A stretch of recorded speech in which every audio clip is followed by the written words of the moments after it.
All right.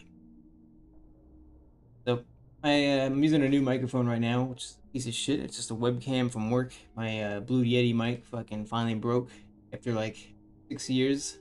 So I'm gonna buy a new one tomorrow. Anyway, I'm using this webcam mic. I configured it enough. It still got this weird little static sound. There's a lot of basically there's an electromagnetic field around wires, and sometimes it causes interference, especially in audio, mostly noticeable in. So a little bit of that. I gotta work on wire management and shit, but this is the best I can do for now, so it shouldn't be too bad. I mean, I don't know if I have to raise the volume though. But in other words, I'm going to basically work on the server side caching. So basically, the code that basically stores all the player data. The server actually stores everything. Because if you store things client side on a save progression on a client, players are able to go into their My Documents folder or wherever that file is for their profile. I can actually make changes to the variables and stuff in that profile. You know, they can give themselves gear and all this other shit. So don't want that. So as a security measure, the server handles all the mission data and player data, and so we're gonna save the position of vehicles, the points of every part of the vehicle, the fuel, position, all that stuff, textures, materials, items that are inside the vehicle, and that's just for vehicles. And we also have to do saving of base objects. So when players build bases, we have to save all the objects that they've placed, make sure that it loads that. I don't even have that system in yet, the base building. I started on the code recently, but yeah. Herman. It's Herman. Feels sick as fuck. I ate some goddamn Hawaii something. Hawaiian bros, man. I'll never buy that shit again. Fucking shit's making me feel like I'm gonna die. Anyway.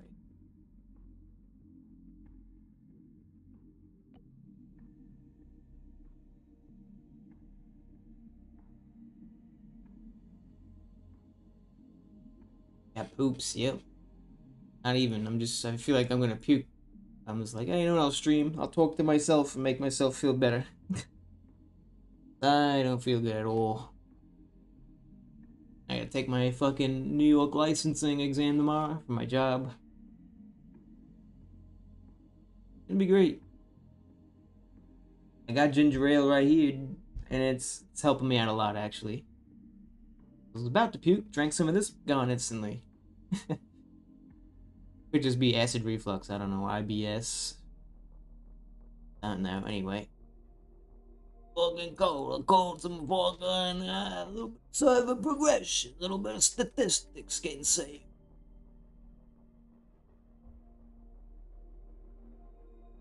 Sleep. No, I don't sleep.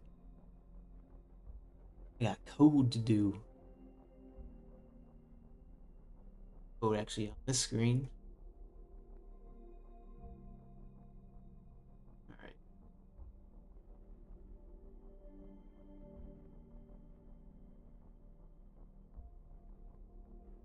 I actually already have the player data stuff getting saved. That stuff already works. Actually, see save player stats. That's this script right here. This already works. I've already tested this.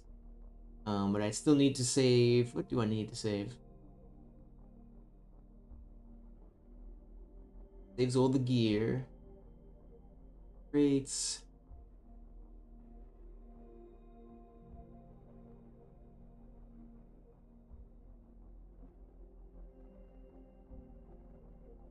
That it. Yeah, so all the player shit is pretty much done until I add like a skill system. Then I gotta save that. But yeah, players are done. Close that out. Object stats. Oh, this is the code that actually stores the stats. Doesn't actually call it.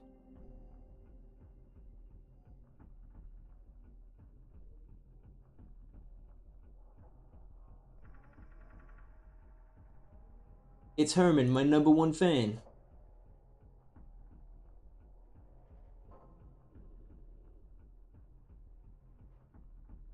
I got two Hermans.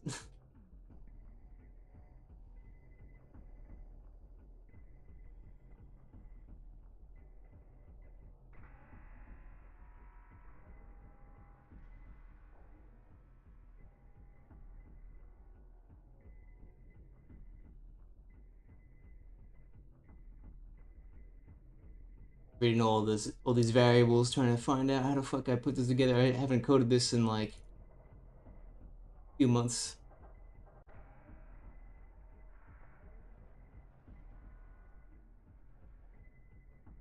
Wait, no, I did this a couple weeks ago. Never mind. Yeah, I touched this up. All right, so basically what this does here is we set the variable at the. You want to call a variable, you want to save the name of it, and you want to give it a unique name. Otherwise, it gets overwritten. You want to give it a name that's not gonna get overwritten by another mission or script or fucking mod. Since it's saving this data to the profile namespace on the server, it has to be a unique name, regardless of the mission. So I do have the mission name put into the variable name. What this does, it generates the variable name based on the mission name, the name of the map, and then what the variable does. So this stores the objects on the server. And if it does a check too, it checks to see if the variable exists yet on the profile namespace. If not, it means is nil. It returns as nil, this right here, and that means that the variable does not exist. We need to create it. So we create a placeholder variable right here using the name, this empty array as the placeholder. And notice that we don't have true at the end. We want this to be local to the server. This is a script that only the server executes. Down here, we start establishing some variables, gathering some data. So cars obviously pulls the cars, but cars that are actually alive, aka non-destroyed vehicles. We store tents because right now that's going to be the first iteration of player bases, where you just put down a fucking tent, store some items, and then I'll expand on that where you can actually build walls and all that shit. We store all the triggers that are created by by pretty much all the triggers, but specifically the zombie triggers. So the triggers that will generate zombies, but also NPC triggers, so the NPC settlements, animal spawns, zombies, stuff like that. There's also a separate script that spawns in zombies based on proximity of players, but we don't have to cache those. Um,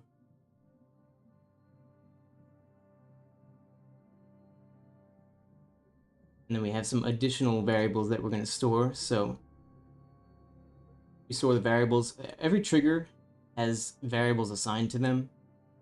So I have to save all the variables that are assigned to each trigger. And then we have a set of triggers that are specifically for saving data for the NPCs. So 4 factions and the objects that will eventually spawn with them, that'll be saved here. And I may save, or I'm not sure how this will work, but this part right here would save the, it would cache all the buildings that spawn in the zombie AI. So only issue is that the object IDs might change. I'm not sure if that changes every time the mission runs, every time you host a mission, or if it's any time Bohemia puts out an update. The object IDs on maps do change. So if I set a variable on a building, it's going to return an object ID, and that object ID might change. So it may nil itself in a way. So we don't want that. So I just commented out. I'll have to play with it. Placeholder variables for storing information about the cars. So this one just gathers the cars right here. We're getting all the cars on the map.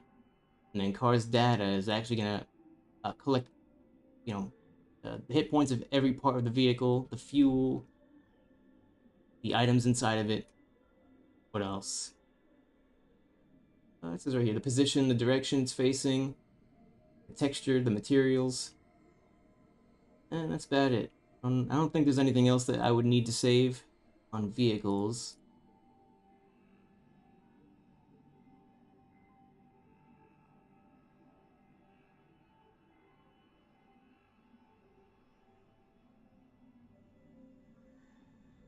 Variable.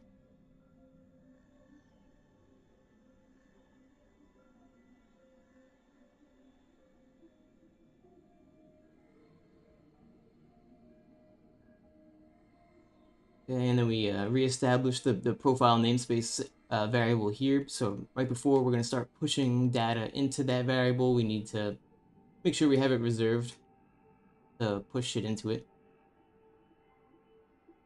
And then this block here, this, like I said, this is what gathers all the data of the cars. Going to be pushing them back. It's going to be using the pushback command. So we're going to push back for each vehicle. Going to push back this data into cars data. And then similarly to the tents, you know, we're storing the items that are inside of the tent, the position of the tent, the direction it's facing, and there's a variable that's assigned to the tents. Basically, it's ownership. Whoever has ownership of the tent, we store that. So I grab that array, push it back into the tent's data. It's pretty simple. As you can see, I just do the same shit for each thing. We're literally using for each. Let's probably have to wrap this in parentheses. Otherwise, it won't know which array to use.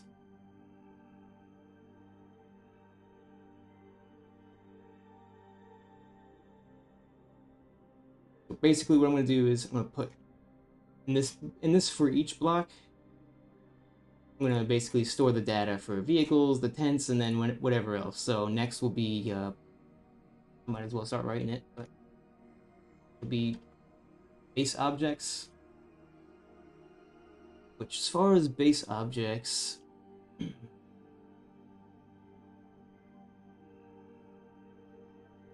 don't know how I'm going to pull those, because they're going to be different. Those are going to be simple objects. I don't think simple objects that are spawned in appear in the all mission objects command.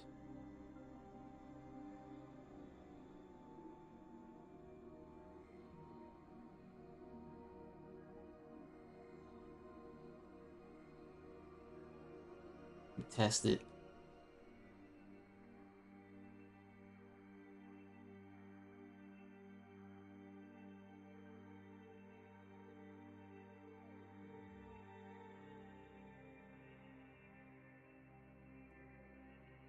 What I'll probably do is when the player puts down their base objects, it will set a variable. Probably have to write a function that basically sends information to the server gets that data, and then pushes it to this server object. Server is just a global variable I have. It's a game logic that I place in the mission. And if it doesn't exist in the mission, it automatically creates itself. This code that I made. So if you see me using this server variable a lot in my other scripts or in my other missions, it's either a game logic I actually put down or that I have code automatically spawn in. I think it's in the init server. I actually spawned it in. Yeah, I actually don't even have an init server. Maybe it's init.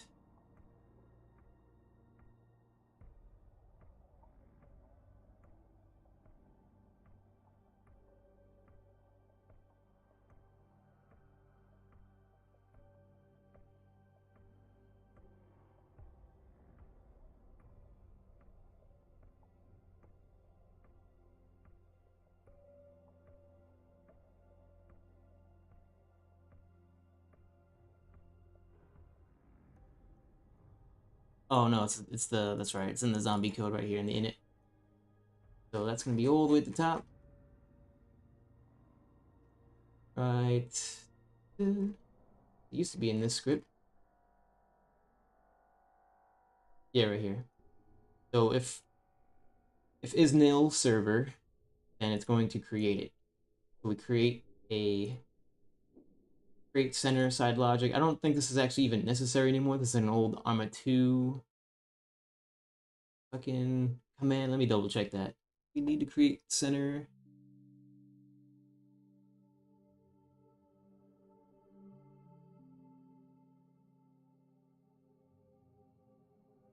Create center. Number 3, centers for all sides are all created by the engine.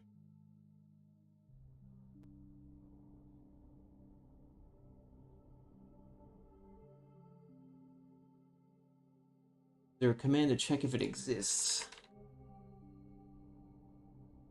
Center, delete center.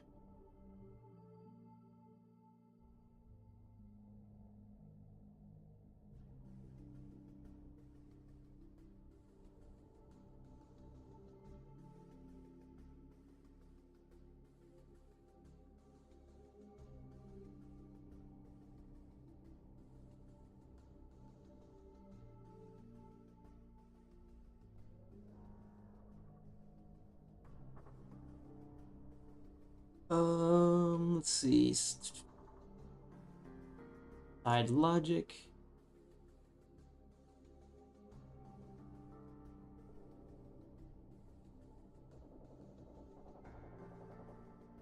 May not need to create this. I'm gonna comment it out, see if it works.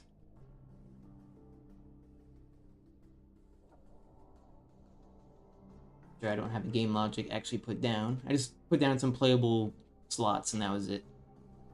As far as I know, you can't create playable slots with scripts or with a script command. You actually have to put down dudes to make them playable and all that shit.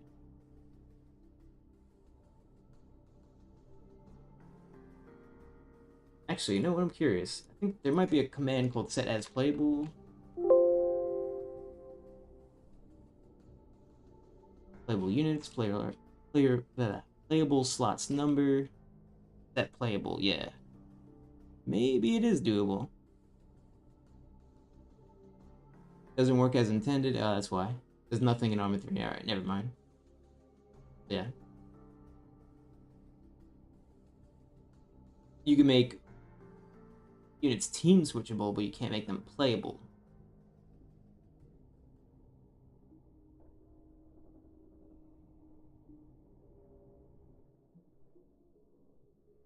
Anyway, it has nothing to do with what I'm coding right now, so just curious. Comment that line out. I just noticed I'm using the create center command, and it's like Arma 2 shit. But we do create a group for the logic. Apparently, logics do need a group. We create a group for them, which I'm taking this from the wiki also. It may be outdated. I don't know why you would need to put a logic in a group, but it is a unit, so maybe that's why. If you create a unit without a group, then they can't do animations. They don't do anything. Like you might as well create vehicle. So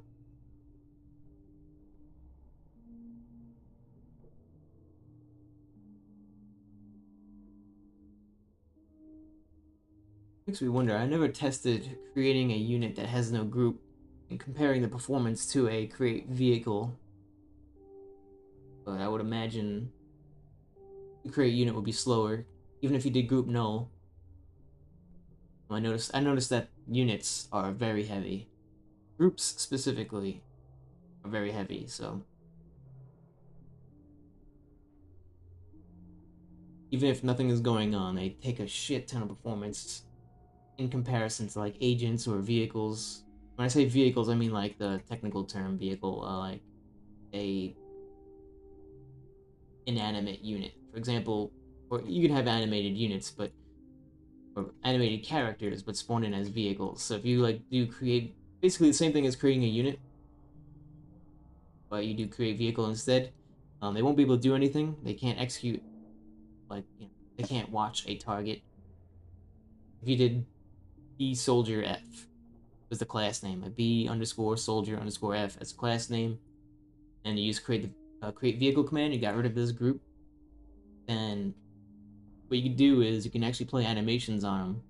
He'll still execute those, but he won't be able to do anything else. It's good for like ambient stuff if you ever want to do stuff like that. Alright, in my experience, it's the most optimized way to do it. Or you could do create vehicle local, also really fast. Create vehicle local is actually much faster than create vehicle because it's not having to globally broadcast that object to the other clients and shit. So, or to the server. Yeah, if you need like quick ambient shit, create vehicle local is actually pretty good. The wiki talks like it's very slow, but it's extremely fast. May have updated it, but last time I checked, it said the or I don't know if it was code optimization section or create vehicle local, but um, somewhere on the wiki they said that create vehicle local is slower, and it's not. Way faster. This script anymore. Go into here.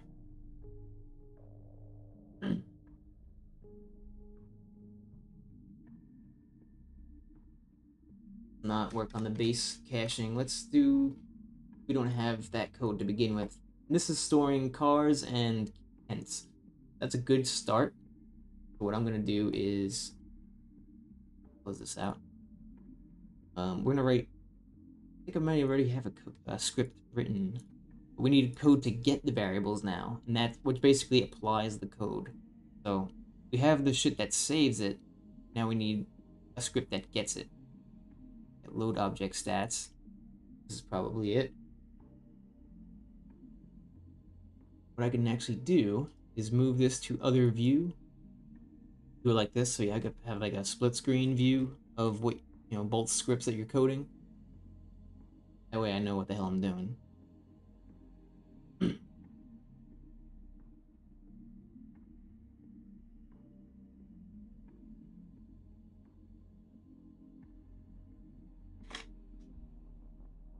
Alright.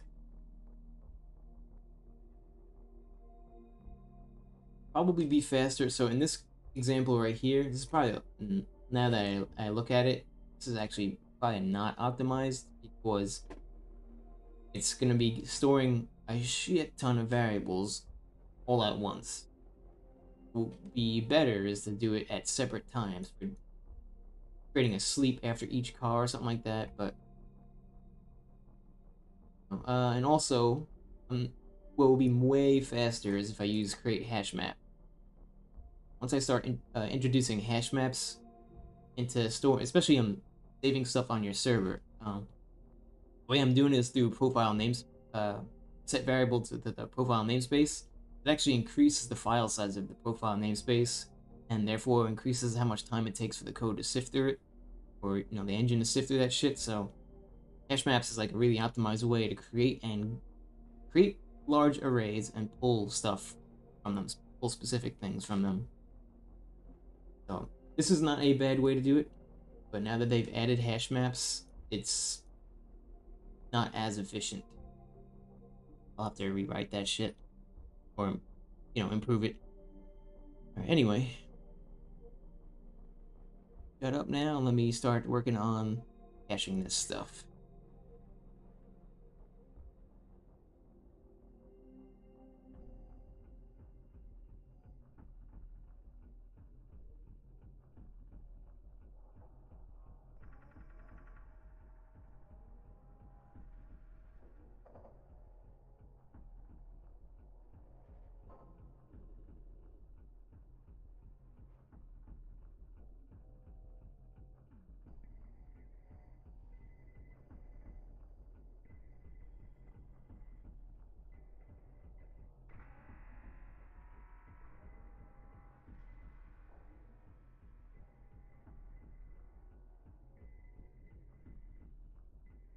Yes, just to point out what I'm doing, I'm gonna be working on the code that caches or respawns like any cached tents. So like I said, the variable, the tent itself, which direction it's facing, and where the hell it is.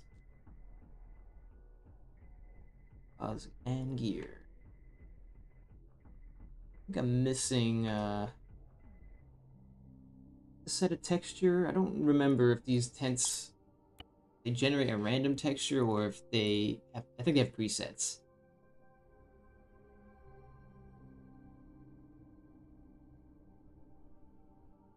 Yeah, they're preset. Okay. Just making sure.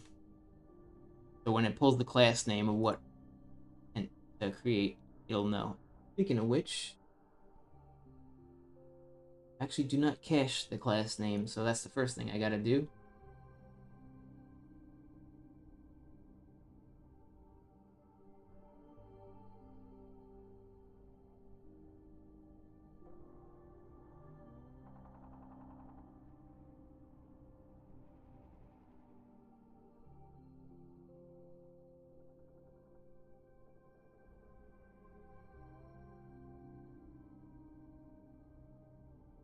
I do that for this as well.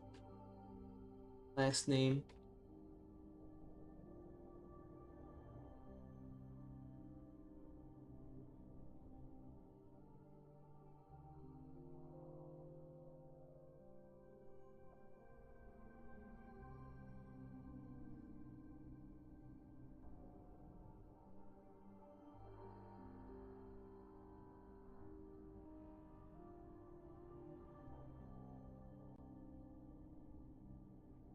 What makes this easy is I'm just caching two things, which is vehicles and tents. And right now there are no tents. I mean, unless I put them down.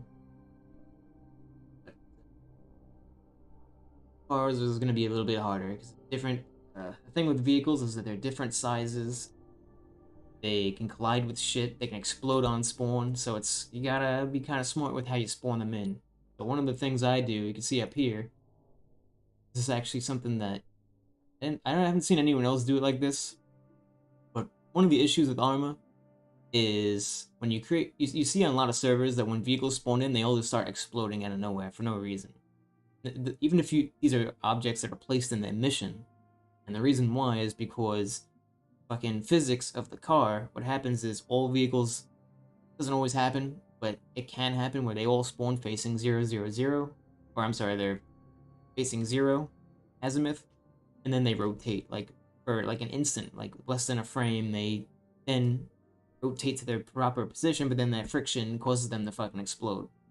So one of the fixes, spawn them high up in the air. You disable their simulation so they don't fucking fall or anything like that, but you put them up in the air just in case. Disable their ability to take damage. While they're floating in the air, that's when you set their direction and all that good shit. Their velocity model space, whatever. Velocity model space basically is forcing how fast the object's moving. Set it to 0, 0, 0, it should stop it. Whereas set velocity, leave will just stop its current. It's hard to explain it yet. Set velocity model space is better than set velocity usually. If you want it to be instant, like a dead stop.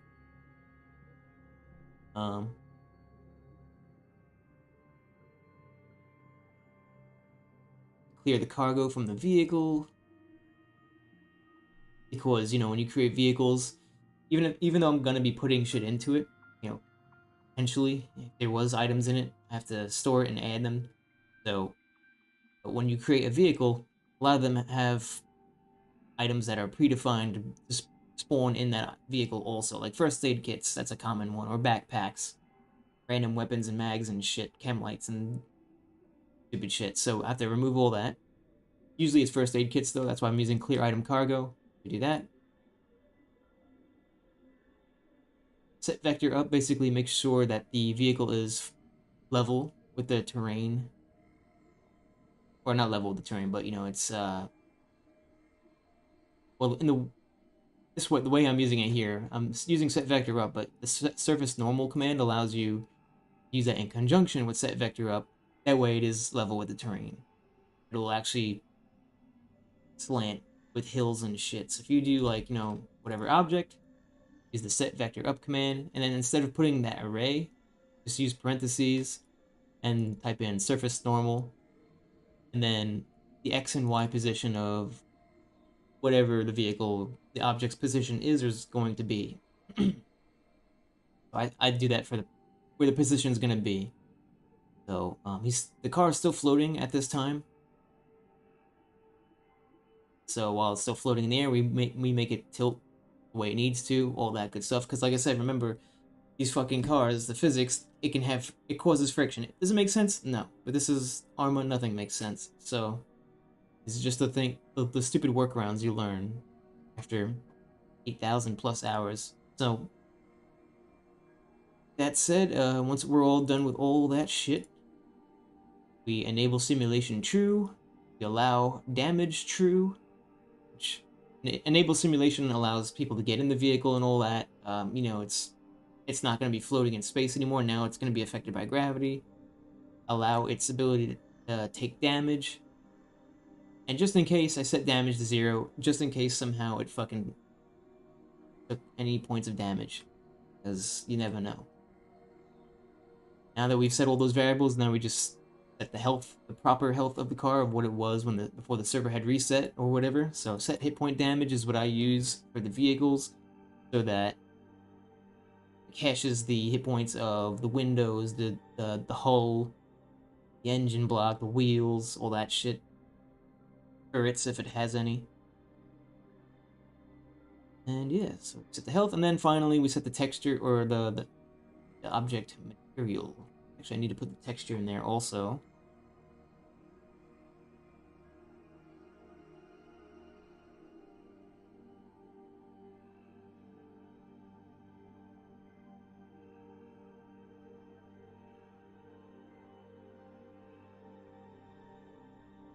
Yeah, let's put texture in there. Sometimes the cars will spawn in with their own random textures, so let's do that. Set object texture. We're gonna do a global.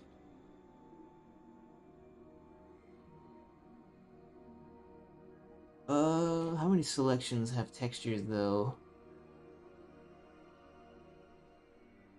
Some vehicles have more than one.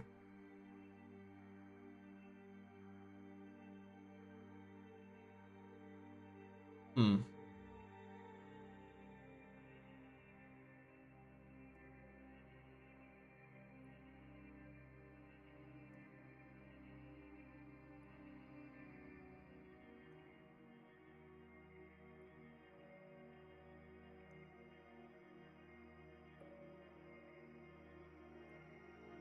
Hmm.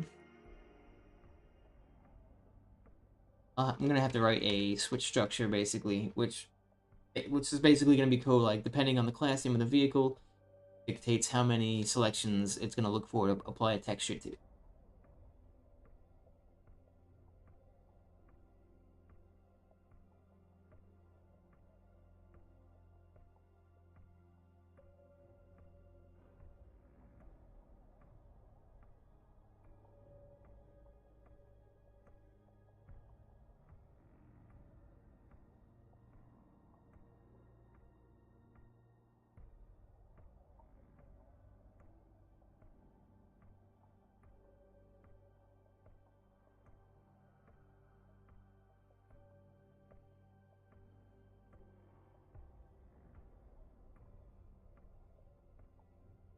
Let me comment that out for now.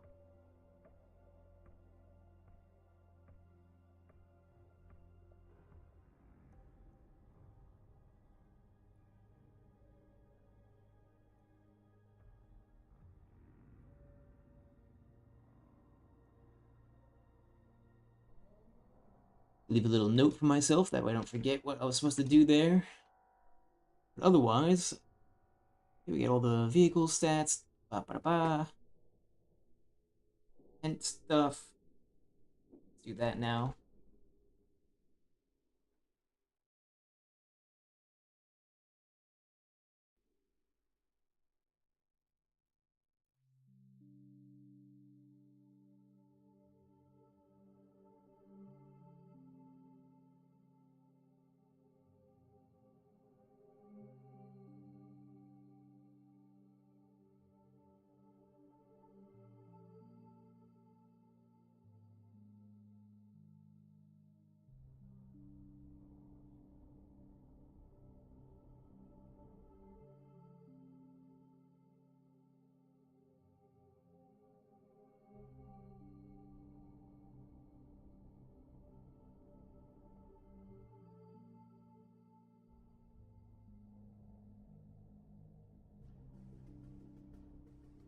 Pretty sure the reason why I'm using this right here, the doing kind of an old school way of selecting all the indexes, is because you can't use the params command. At least I haven't been able to get it to work within a for each when you're calling it from a variable. Usually params is shit that you want to call like beginning of the script. There's other applications for it, obviously, but if I could use params, that would be more optimized than doing this shit. Where you select 0, select 1, select 2. More optimized to do something like example, like up here, beginning of the script, have params, And then these are the two arguments that are passed to the script. So if I do like, you know,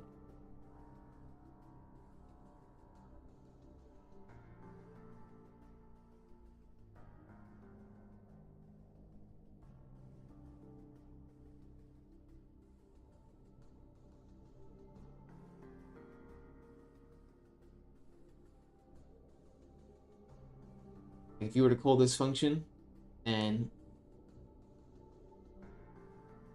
this selection or this element would be this, the params, and then this would be this. Like one. To explain how that works.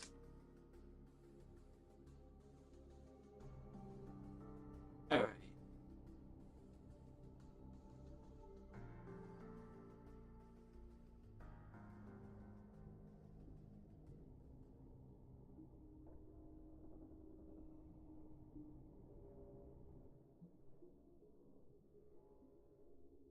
For the type, I do. Okay.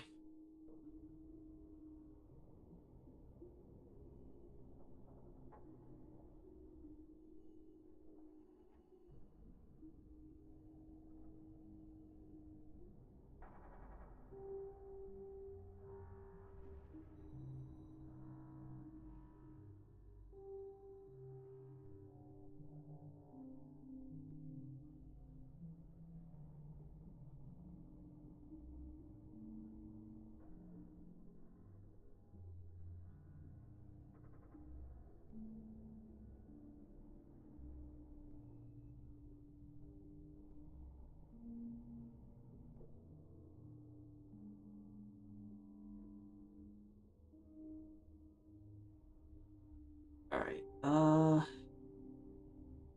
I'm gonna do create vehicle. So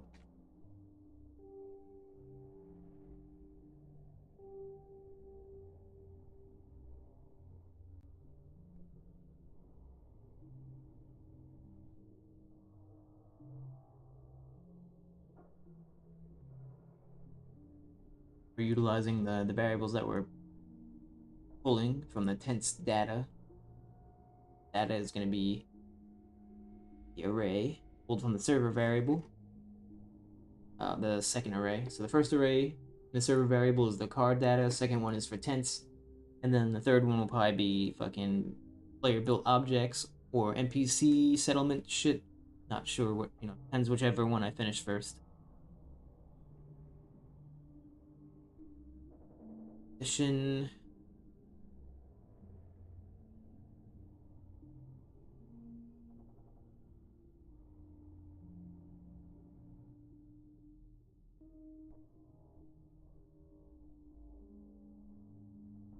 Remember, create vehicle using can collide. You know, when it doesn't really, it's an object that doesn't really matter. Like if it collides with shit. Obviously, most vehicles or objects do matter when you create them, but can collide is 100 times faster than every other option. So I just always use it, and you know, it's sometimes when you use it when you spawn in units in houses, you might not want to do that because I have an issue, for example, where you'll have multiple zombies or insurgents, whatever, depending on the mission. They'll all be stacked on top of each other, and yeah, the fix is basically use none or form if it's infantry, more ground units, but can collide. You know, if you don't really care, fastest by a shit ton. Let's see.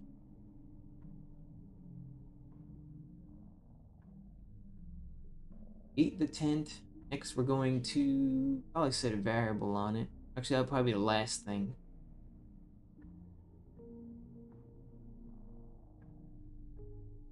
We can do it now, actually, in case server shits itself. We can at least save the data first. Bar.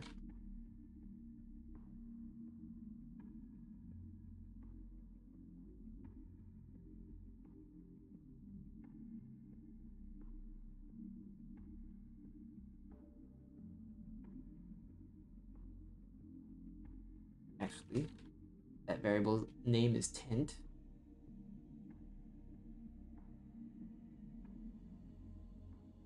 And we make it a. It doesn't need to be global. It does.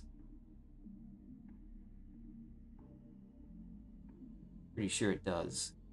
I think I create the tent variable inside the init player local.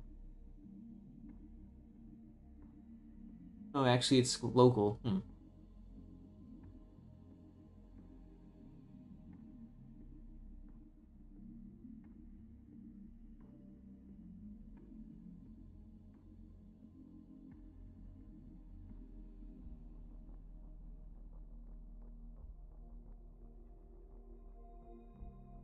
Actually, two variables. That's right. So there's a weapon holder with that's created on the tent's position. That's to simulate the inventory of the tent. We assign the variable. Basically, it's just the player's name, and we global that so I know who that tent belongs to. Also, there's like a little feature, like if you get up to the tent and you access that in inventory, it tells you who the tent's inventory belongs to. Like, oh, you're accessing Frank's fucking tent inventory or whatever I call it. Variable. Next is gonna be set the direction.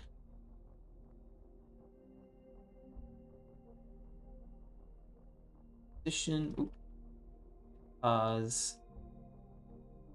We're gonna be, since we use get pause, you want to use set pause. Typically, whatever get position command you want to use the appropriate set pause, because there's set position above terrain level, above sea level, and so on and so forth. Set pause world, get pause world. So pause, pause, and then finally is the gear, which this is where it's gonna become annoying, right? Because depends on how I store the gear. Adding items to a cargo slot. You have, what if you have uniforms in that tent inventory, and those uniforms have items in them? Now I have to pull items within items of an item. It's ridiculous. So don't know. I haven't coded that part yet, so we're gonna comment that out. Really, the most important part too, but I gotta add that code for the vehicles also. There's no like, unfortunately, you can't get unit loadout and set unit loadout with vehicles or weapon holders, just units. So I have to go through the ass pain of writing that giant function whenever I decide to do it. Not feel good tonight, so I'm just gonna do easy code today. So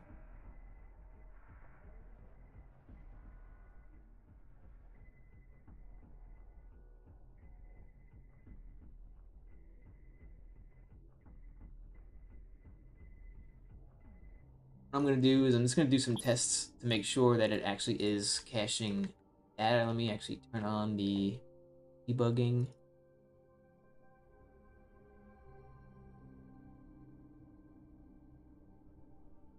Oh, there was something else I had turned off that I need to turn back on. I think it's the spawning, not the spawning of vehicles, but the actual debugging, where it shows me where it creates the markers.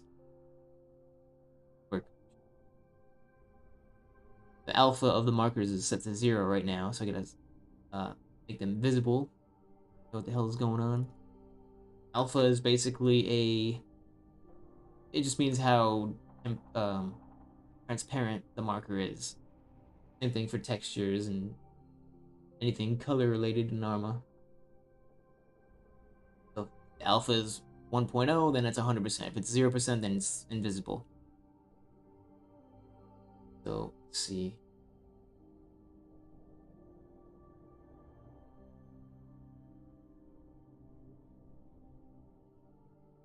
Oh wait, this is the wrong script. It's gonna be in the server script, I think, that creates the vehicles. I think it's this one. Yeah.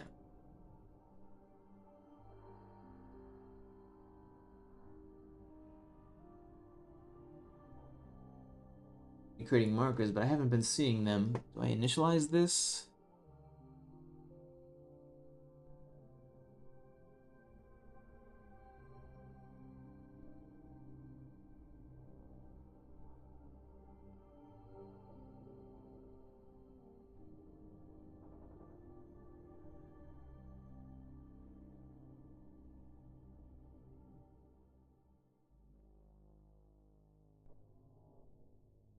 Okay, I had it commented out. That's why, for whatever reason, might be buggy. So let's see what's going on with this shit.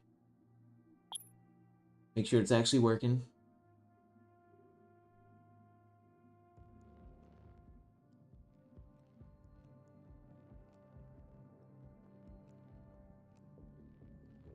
Oh, I guess you do need to create a center for a game logic, really. I did not know that. Okay. Go back and uncomment that.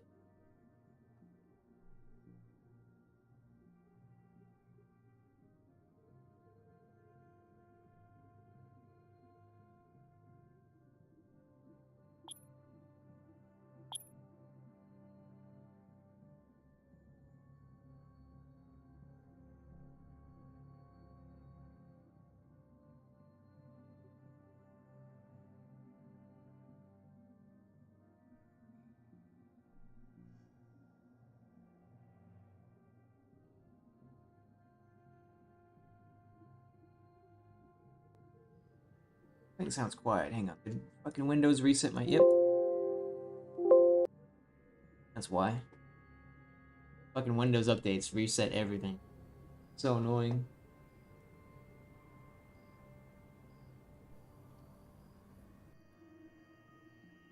Alright.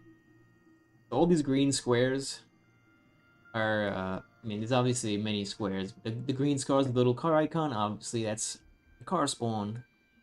The debug marker. That's going to be hidden in the, I guess, the live release, whatever you want to call it. Just there for me to see. So somehow, coincidentally, there's a vehicle right in here, so... One didn't good, it didn't explode. That's good. What I'm gonna do is I'm gonna... Wait, open up the other door. I'm just gonna make sure that certain variables are being set properly. It's, you know, the same wheels are destroyed. Gas is what it was, whatever.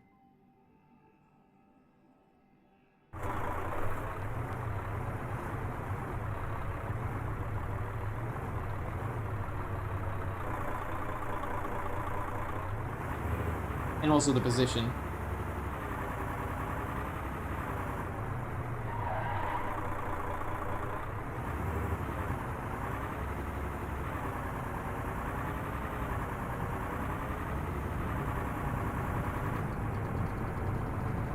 Alright, let's park it right here.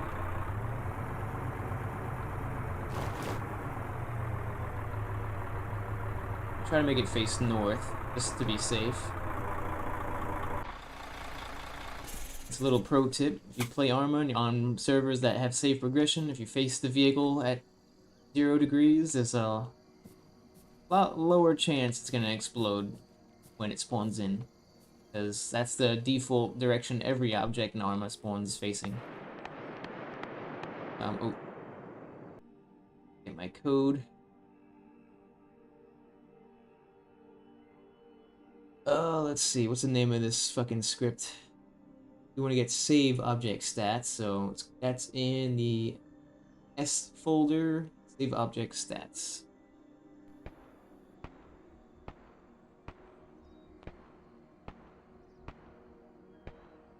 Do I have to spawn it? Let me... If there's any suspended time, like the use of a sleep command, then you have to spawn it. Otherwise, you can get away using call. Alright, let's call it. Actually, no, let's spawn it just to be safe, because... On, compile, final, process file.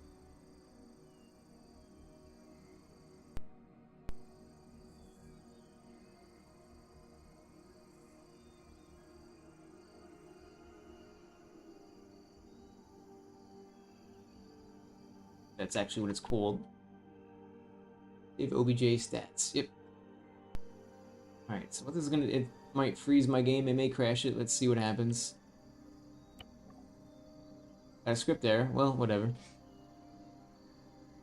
TVAR.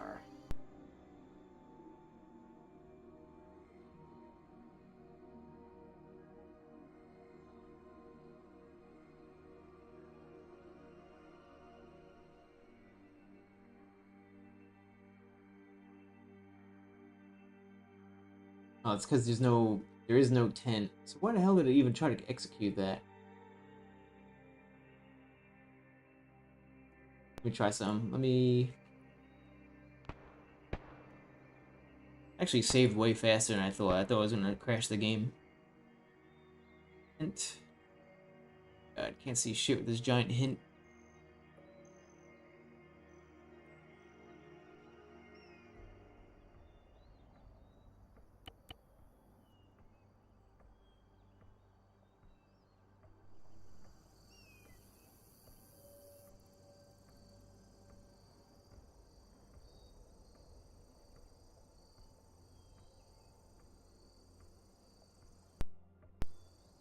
I don't remember the fucking class name for the tents, so I gotta look in here real quick.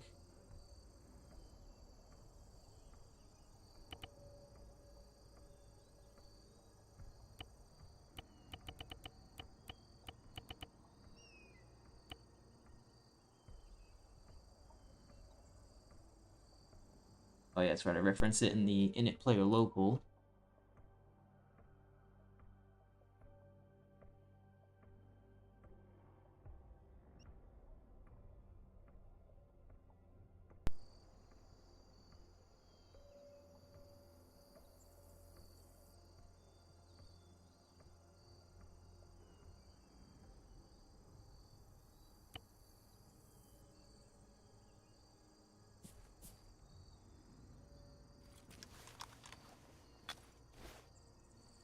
At my fake camp.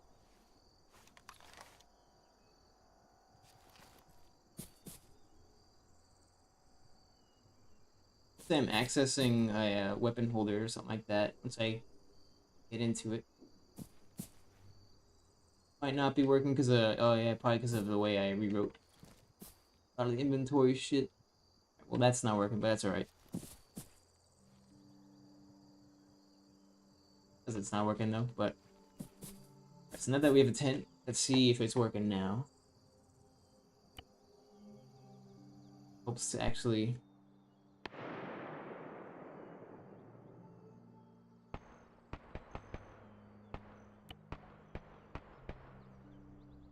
Get that fucking script error.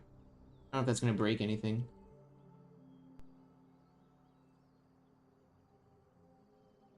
Let's find out. Before I back out, let me take note of positions of vehicles. So we have like one right here, which is just northwest.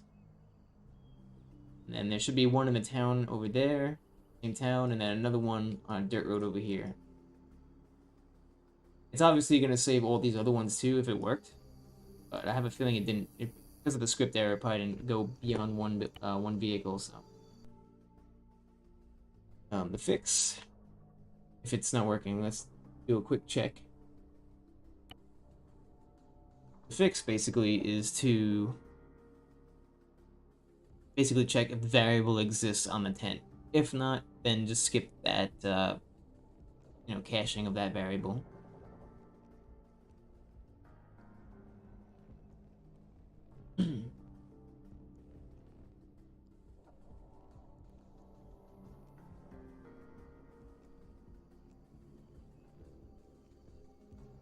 Right. Now what I'm going to do is I'm going to spawn the code that loads it. So, where did it spawn? So right now there's no vehicles that spawn in here. And I haven't called in the code to load this shit yet, so it's going to be load object stat, so...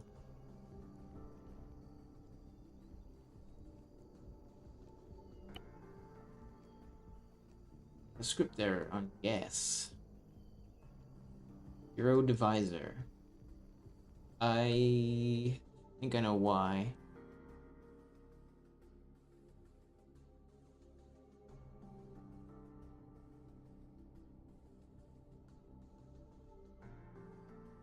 Select 0, select 1, select 2. 3. Hero divisor. That's weird. Did it save anything? Oh, still no vehicles in this area. Actually, it wouldn't have created a marker if I add that for debugging. Yeah, my little truck is not here in the field, so I need to fix that first script error. Basically to do with the fact that tent there were no tents that existed. So actually, I got to do two blocks of code. So first is do any tents exist. So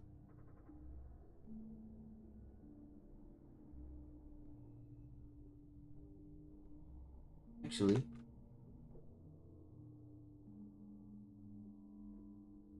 kind of already do that check here.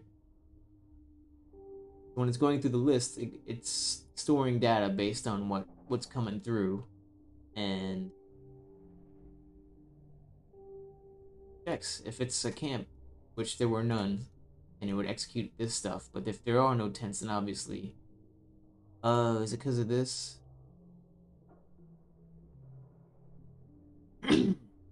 No, and we combine the two arrays.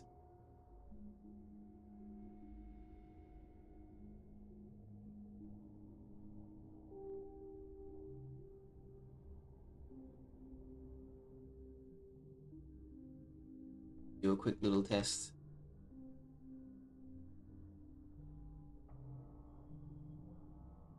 One array, so I don't know why that's not working.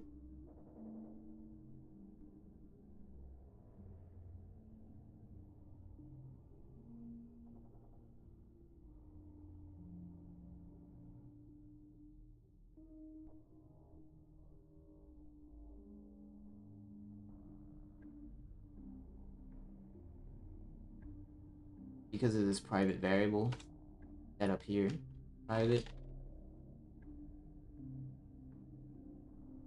or shouldn't be a problem. At cargo. Another thing is we need to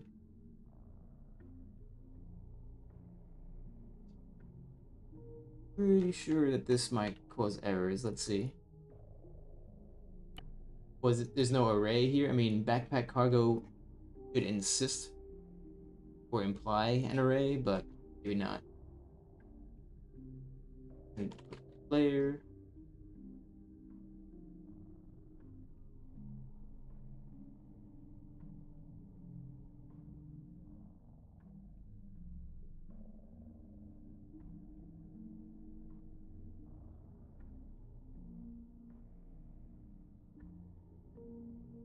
Does put them all into an array, but it puts them all in the same array, which is not actually that's not good. So instead, we're gonna do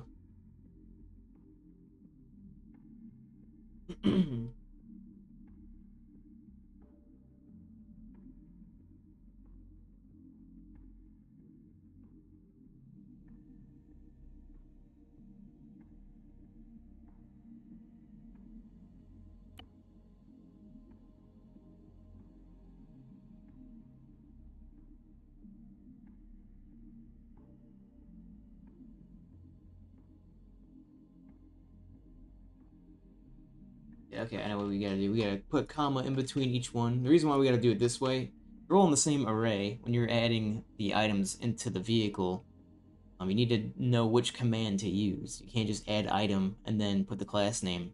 If it's a weapon, you need to use the add weapon command.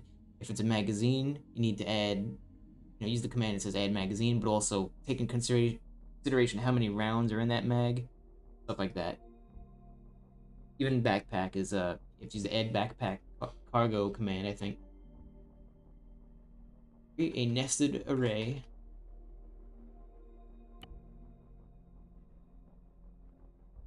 Back cargo, magazines, items, weapons. Pretty sure that's all the items that are inside of a cargo space of a weapon holder, so.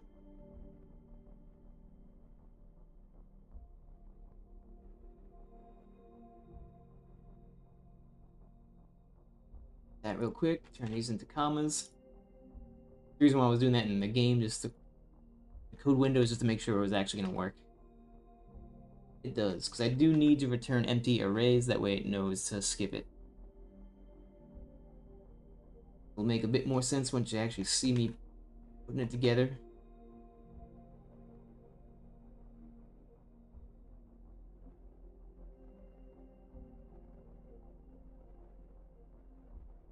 Alright, now we got the arrays of all the weapons, the items, the magazines, the fucking backpacks. Now we gotta have the code that actually collects this shit. Just make sure there's nothing else I need over here.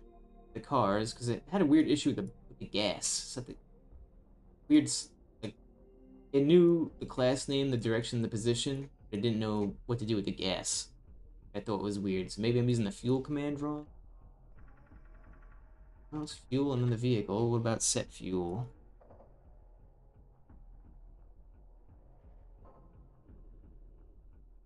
Cars. Set by this variable, we create the car based on the class name type that is saved in this script.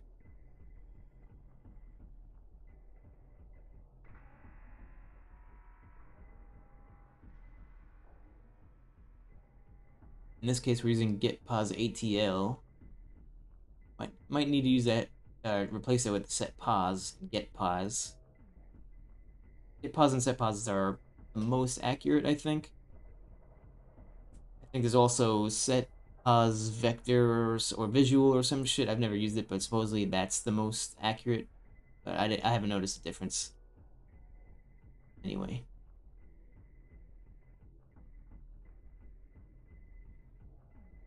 What's going on, fish?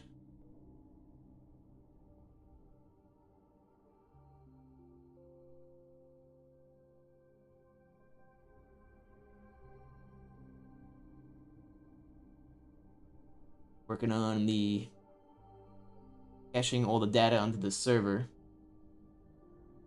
Like I said, the server is what's gonna contain all the player's data and all the server data. So the player's computer doesn't actually store his health and gear and all that stuff. It gets delegated to the server, as a security measure and for performance. If you have a shitty computer, it'll be faster for the server to pull it than the client's machine to run that. Alright. Yeah. Ammo.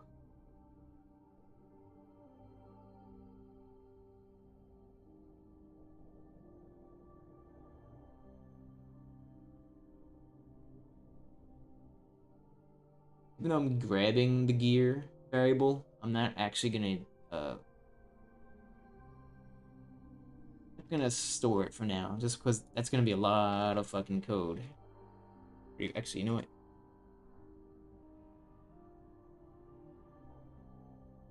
Oh, that's why too. I didn't define the materials for the vehicle.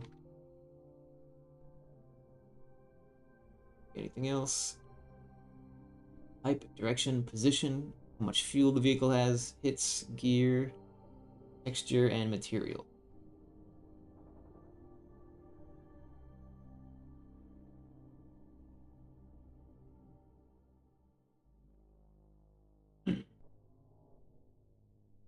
Actually, we could probably use that. I think most vehicles use one. Oh no, they do use two texture selections for the majority of the vehicle, but we'll try fucking with 0. So get object textures _x.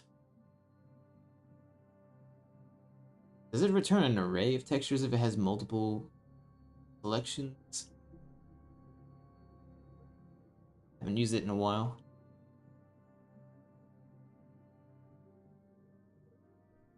Alright. I think it's good enough to test now.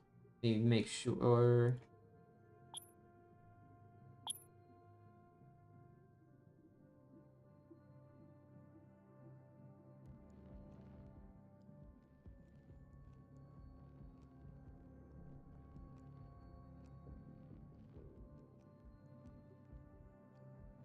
Yesterday, people thought this was actually DayZ. I'm just using the DayZ logo because I'm too lazy to make my own right now. I'm gonna replace it. It is Arma 3. This map actually came out on Arma 3 well before DayZ.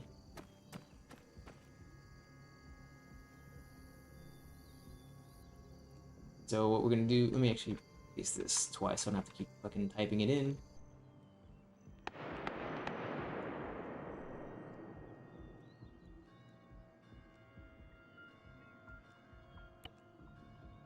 Put a little tent right here, just so you can see if it gets cached. And as far as vehicles go, one spawned over here. So let me grab this one. And they spawn in different building objects. This just so happens to be the same class name. Coincidence.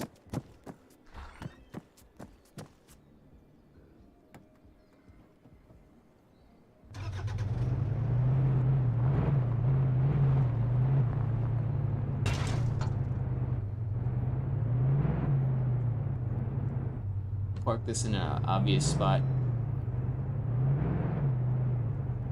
You know, I can just teleport. What am I doing?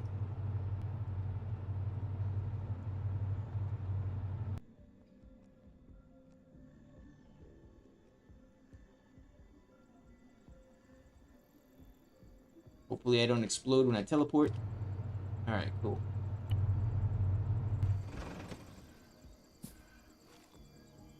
One of the loot objects messed up, it looks like. But I gotta fix that later. Put into that script error. If I could hide license plates, unnecessary. It might be an optimization. Just want to see. All right, so since all these tires seem to be good, what I'm gonna do is I'm gonna pop one. So just the rear left tire is disabled. The rest are good. Now what I'm gonna do is execute this code. Hopefully it saves and without script errors.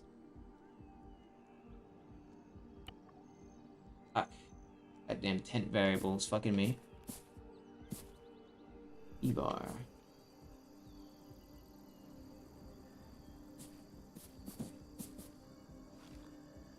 This on Livonia? Yes.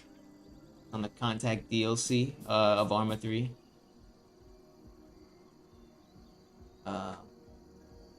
You know what? If the code's working, this vehicle in front of me is gonna explode, so let's see. And it's not.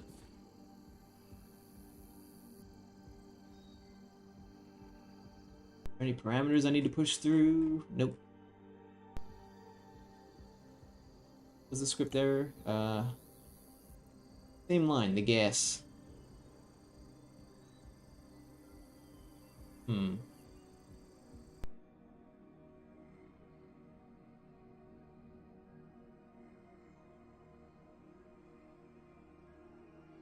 So my plan is to make this compatible with every map, though. It's not just gonna be Livonia. Right now it is, because it just fits the best out of all the default Arma maps. It technically works on every map, but the loot system does not yet. For the loot system, I have to manually configure where the loot spawns. So I don't know if you've ever been in the stream before, but I'll show you right now. I have a loot system that it spawns in dynamic furniture and houses in proximity of the player, and then it spawns loot on the furniture. So you got loot actually spawning on shelves and stuff.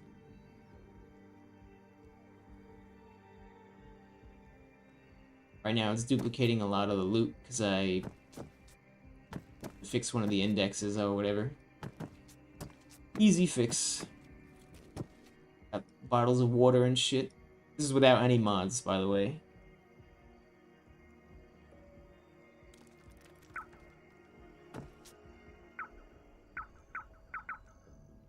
Sound effect means I can't pick this up for some reason. My inventory full? This backpack doesn't actually contain shit, that's right. It's a tent. You actually can't put stuff in a tent backpack. You actually have to deploy it. Put some of this shit down. Now I got a bottle of water. the hunger and thirst system working, and you can starve to death or die of dehydration or whatever.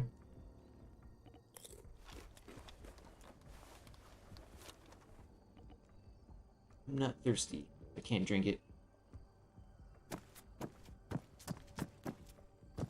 Anyway, caching system's still fucked though. So I didn't get a script error though when I saved the stats. Let me try that again, just to see what happens.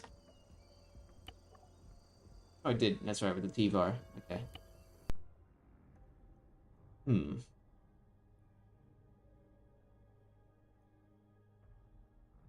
The T-var stands for tent variable, by the way. I like to use cryptic variable names because they're shorter and therefore technically faster to load, even though it's like nanoseconds, but still, I don't care. I like optimizing, so this private variable.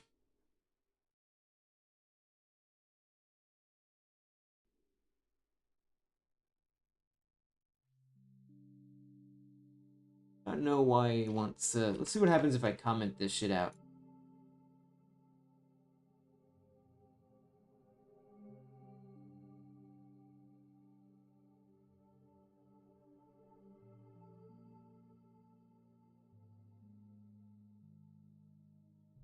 Probably still gonna break, but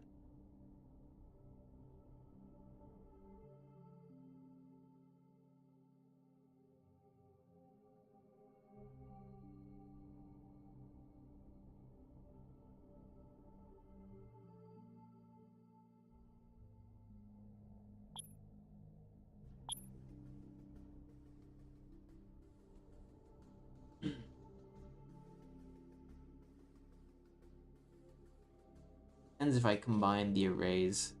Maybe that's what I'm doing. Am I pushing the arrays together? Might be. I think that's the problem. It's combining the arrays instead of adding. I don't know how to explain it. Show you in a second.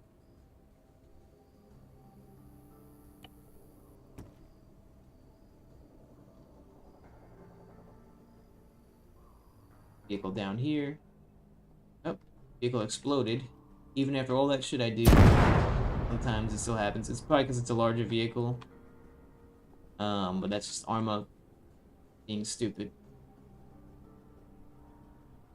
We find another one.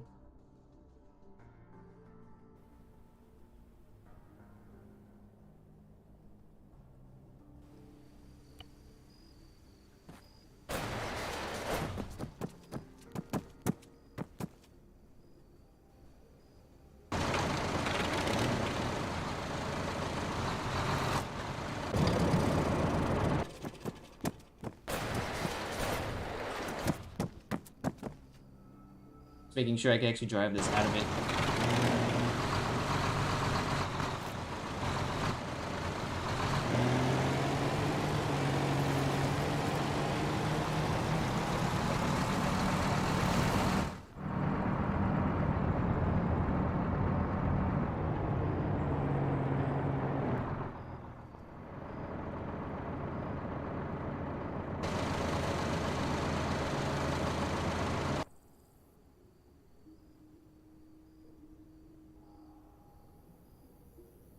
Supposedly, there's an NPC settlement over here. It's starting out.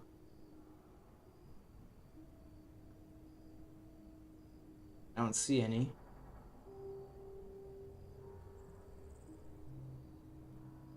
They might be in the houses.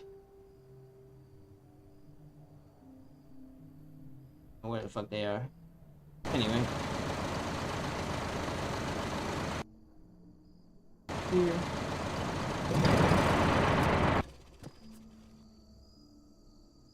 Save it. I didn't get a script error. That's good. Oh.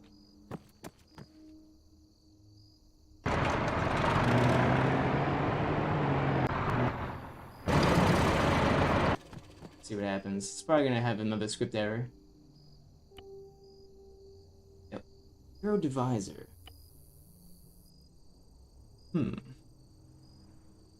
I can see on the right the word gas. I can't point at it, but gas, and then 0.1 blah blah blah. So it's a fuel variable. It's only 10% filled up gas tank. It looks like. Wrong button.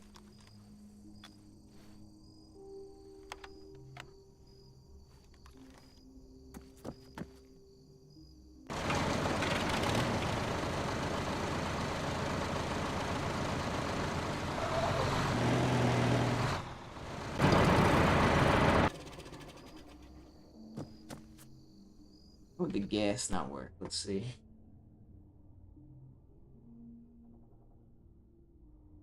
Because of the get pause ATL. Set pause ATL. Sometimes when you have a script error, it'll say it's on, like, let's say it keeps saying it's on this line, but a lot of times it might be because of the line previous to it or the command right before it. So there might be an issue with the position, not the gas. So go to again.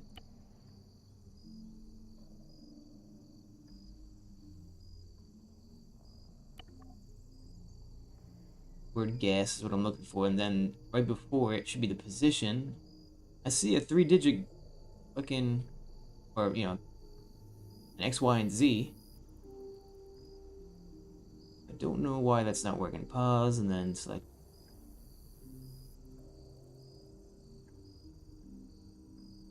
Select one maybe of the pause. That's why. Because notice that I'm setting the variable. I'm doing the name, the string, and then the select 0. Basically a nested array. The position is actually going to be select 1. So that's why.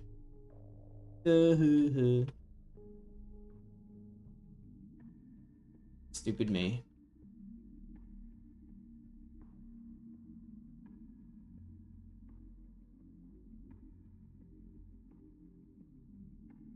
Gotta do a lot of this weirdness. In fact, actually, to make this easier.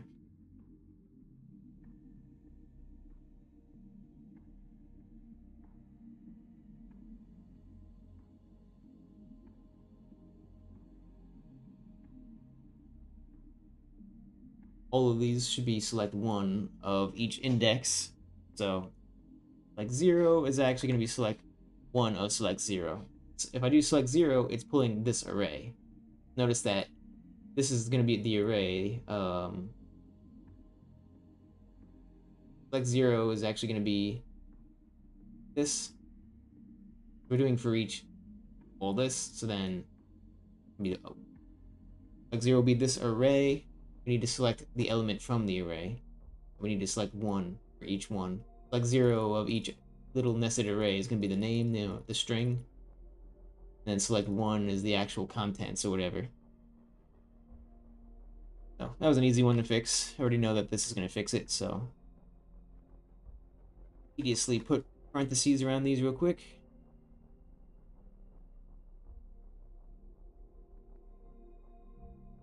Could also use the flatten command, but actually that wouldn't help me out. Flatten command basically merges all the nested arrays into one.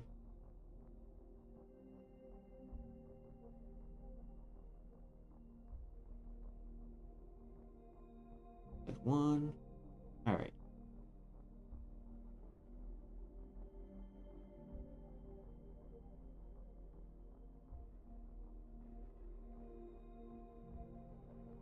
I think that was the issue the whole time.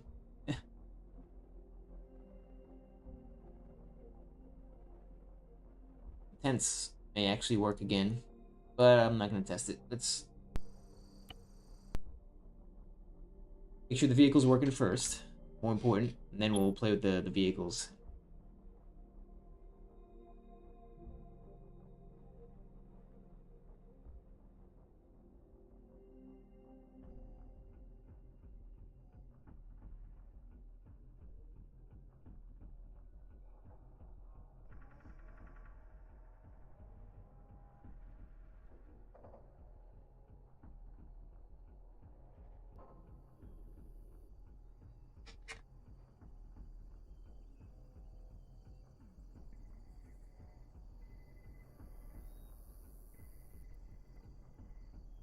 Where the hell did I put? I was on the runway. What I'm gonna do is, I think there was no issue with saving the variables. It was just with storing them. So execute this. Just script error. Type string expected array.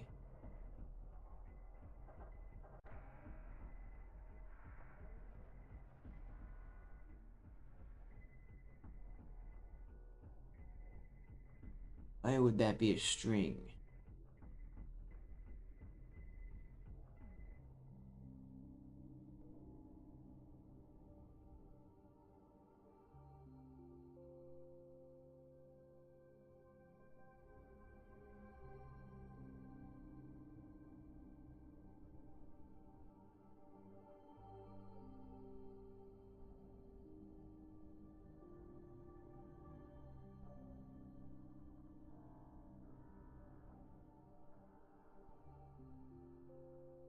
I think it's because I'm using this plus command. So instead, yeah, that's why. Okay, noticed. It is because of the plus. I'm gonna put a comma here instead. That should fix it. I am gonna need to resave. In fact, I probably don't even need to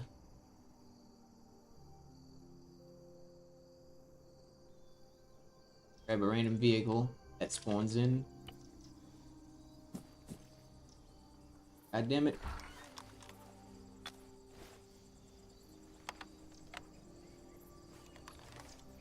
Keep it 10 over.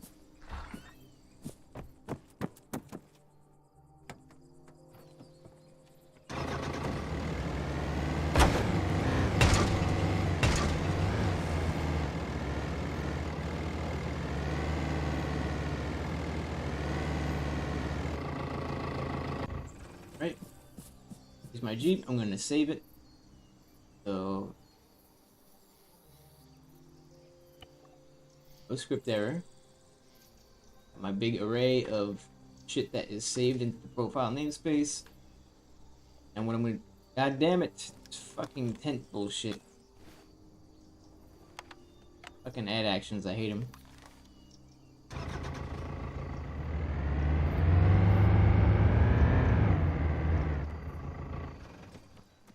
And when I load the content, there should be a Jeep in front of me as well. Oh, oh wait, in the top, on the top right, you can see, look at how many brackets there are. There's 1, 2, 3, 4 fucking brackets beginning. So it's a massive nested array. So I need to figure out how to shrink that and have less nested arrays. A nested array is an array within an array. Times more than that. So probably screenshot that.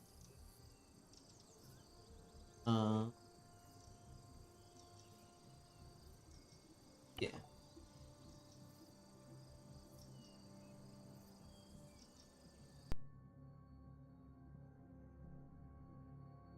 Let's paint because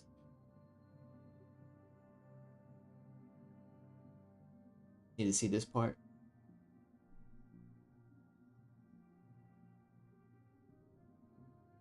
Really, it's just this part right here.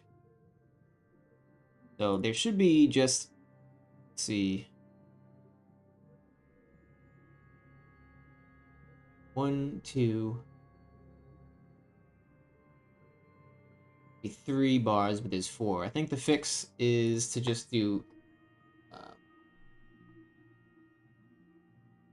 namespace.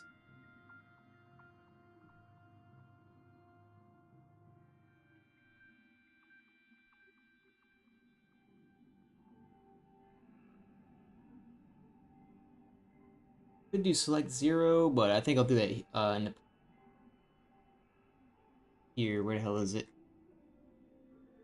Where we load the variable. So do and select 0. Should work. Put it in parentheses because the pound sign when you're selecting an index doesn't like to work without the array, or when it's formatted like this as a full command. Not surrounded by parentheses. Sometimes it doesn't work. Save your script. Is my load script. Get out. Oh, it's right here. Alright, both scripts have been saved. Do I need to recompile? Nah. I have recompiling turned off right now. It's supposed to be a security measure and more optimized.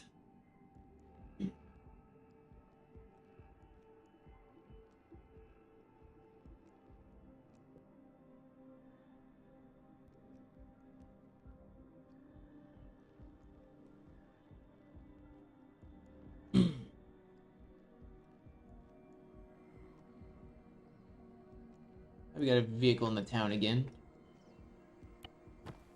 Didn't explode this time.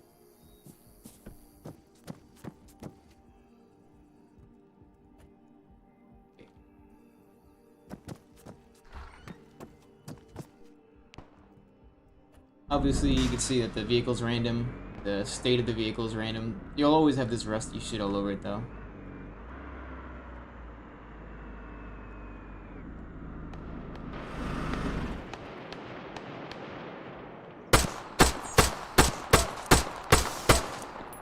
Front left tire is going to be out.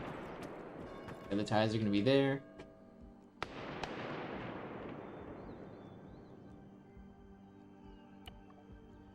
Okay. Object stats have been saved. Let me move the vehicle a little bit.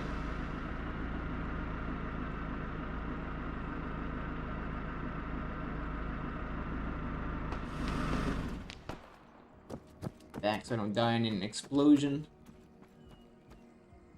In case that happens.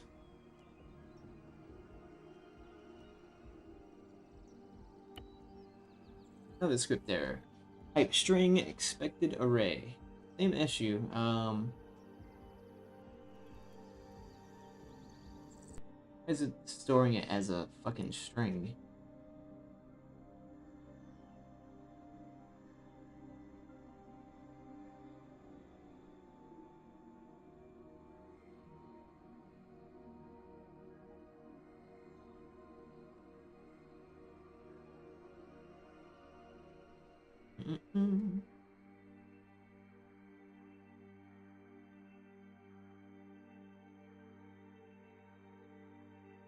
Try something. What exactly? Int format.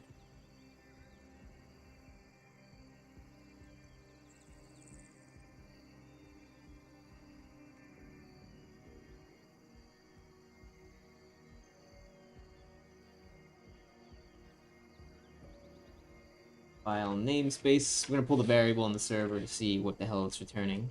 What did it actually save?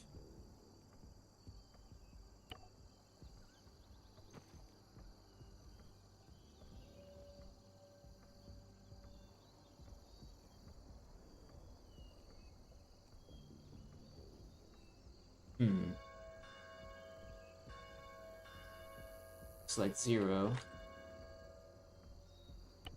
See? Use the pound sign to select an index. You need to surround the fucking array with parentheses.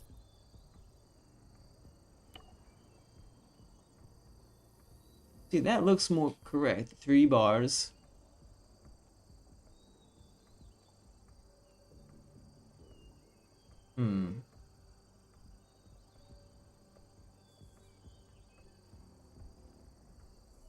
What if I select 0 again?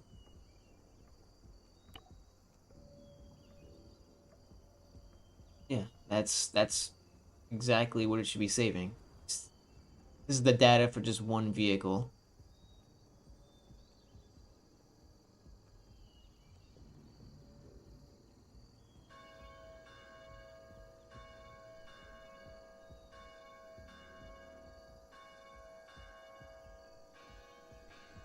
Type string expected array. What the error was.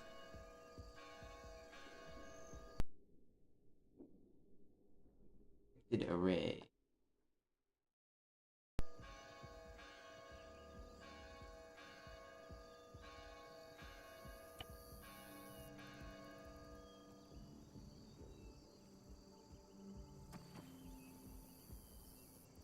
select 0, select 1.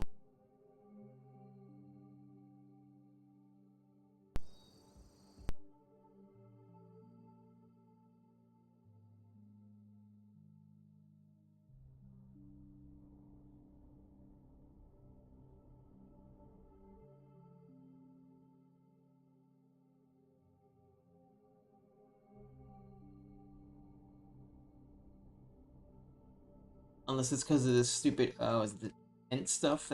That's probably what it is. This shit down here. Which, there's no tents it's even storing. I don't know why this is getting these errors, but...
Yeah, well, this tent stuff is fucking everything up.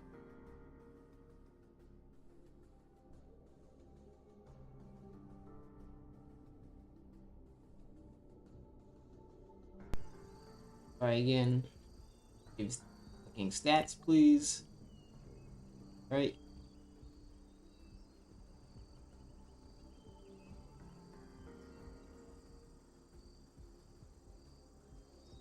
And load the stats. String expected array. Type dir pos. This is actually up here. This is the type dir pos. The class name, the direction of the vehicle, and the position of the vehicle. Like I said, sometimes it's the line above it, so let me make sure I'm not. 1, 2, 3, 4, 5, 6, 7. 1, 2, 5, 6, 7.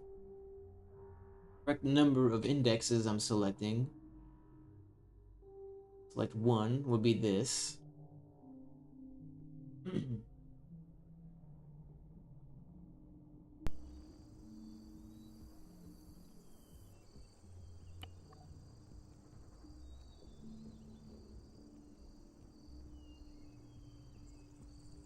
Oh wait, is there a double array on every element? I think it is. Gas hits. Yeah, so for the hits, there's double arrays. Gotta fix that.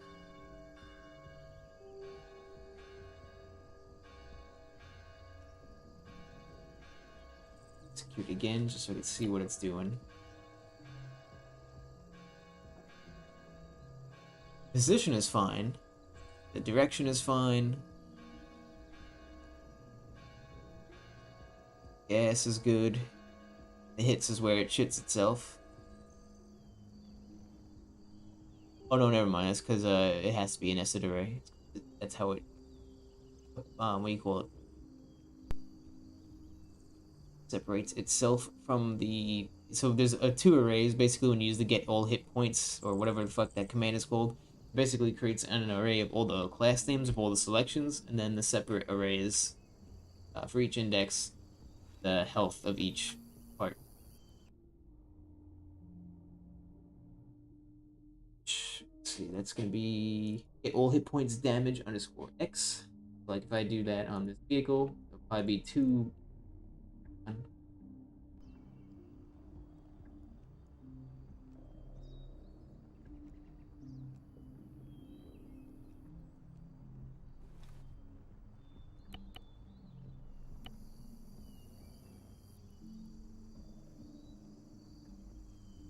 Yeah, see, there's 2 brackets. That's intentional, so that's fine.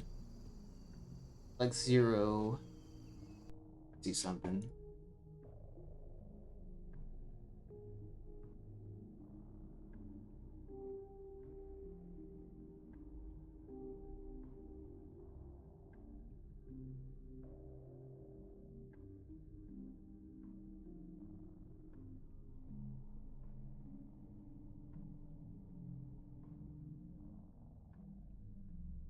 That makes sense. So hit points. I think I got that code working fine. Pretty sure we fixed that in another stream. It was got that working. So hit point damage is good. What was the other one?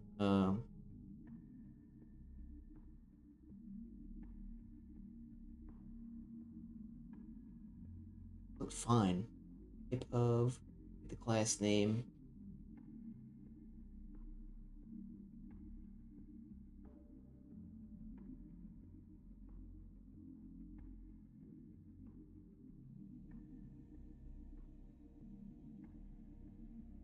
It's gonna be something stupid too.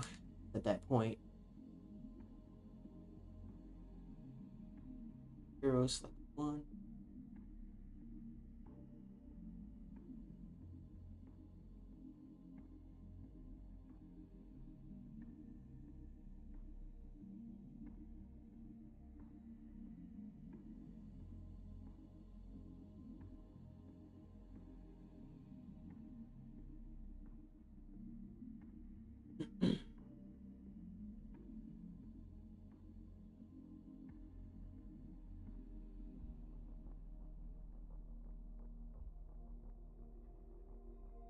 Ring expected array. Um. Oh wait, I'm an idiot. I need to. If I do file line numbers, do line numbers. It tells you what line is fucked. So nothing wrong with that one.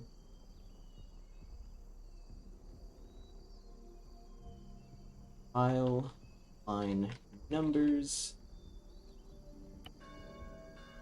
Line 49. Doesn't really help me much because I already knew that's what it was telling me, but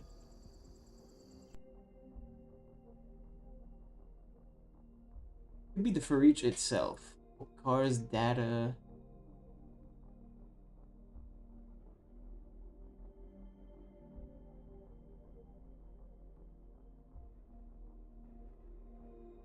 Hmm.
What I'm doing here is at the bottom of a script.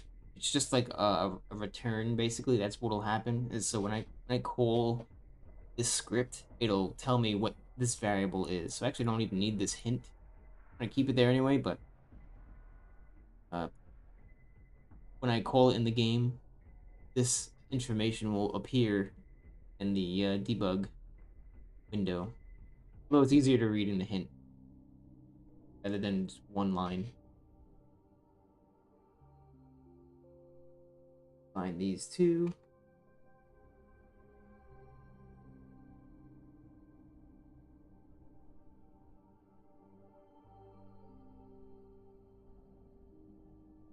All right.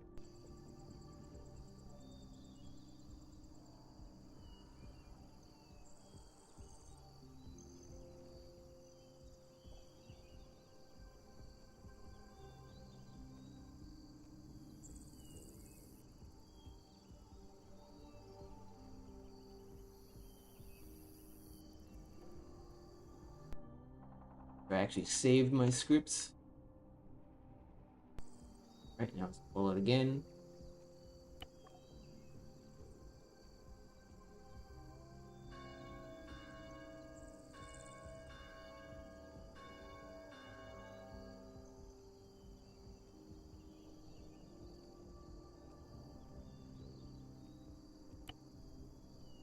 Look at this fucking error. Type string expected array.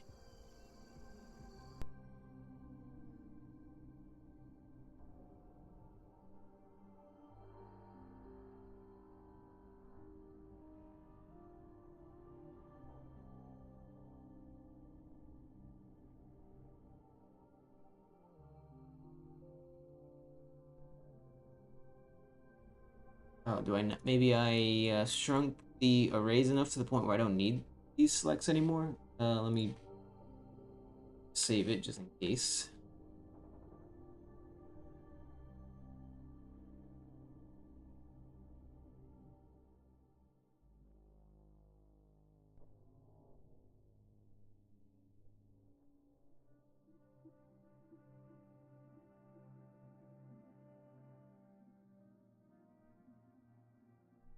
If I still get the error, then that means that I shrunk the array too much, or I combined them. Not good. Make sure I'm not using the flatten command. Oh, okay, so shouldn't be getting combined. I got rid of the because of this plus actually.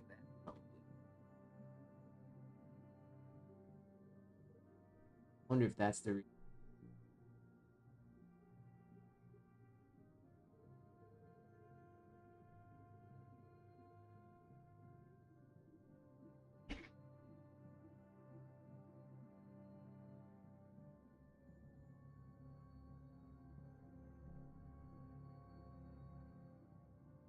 I think it's okay to keep them plus together like I had it. That might be the problem.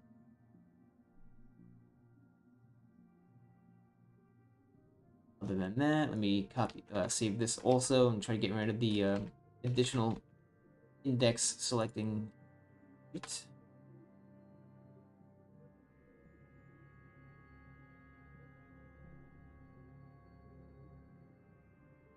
God damn it.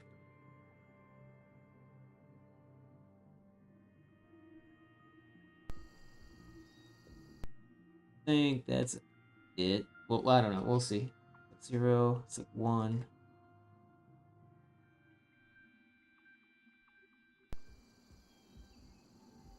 Alright. Save. Vehicle in front of me explodes. That's a good sign. Line 62. Ever set there is divisor. Row divisor. That means it. No, might be an array. It's not. It doesn't have what it needs to execute that command. So that's for the set dir. The direction.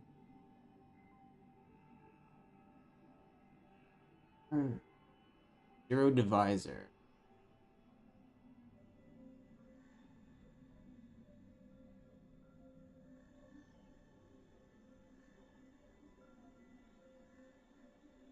Hmm.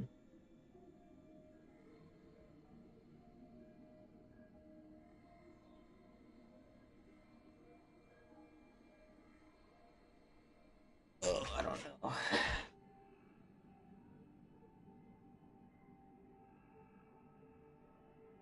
I wonder if it is because of how I'm pushing the arrays together. No, that shouldn't matter. Was this shit doesn't matter. Okay. Because depending on what item. So here, down here on the script on the left, just so you guys know what's going on. I might be a little all over the place, but the script on the left is the code that saves all the data for each vehicle, player tent, and items, and all that good shit. So this saves all the data. This grabs it, and it respawns it, whatever. And for the server to execute. Um, For some reason, the indexing is weird or the arrays are getting too deeply nested. Could be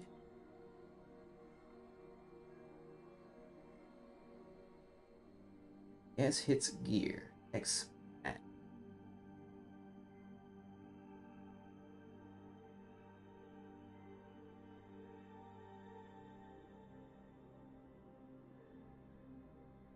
Proper variable name. The objects, yep. So, not the variable name, obviously. Just wanted to check, just to make sure.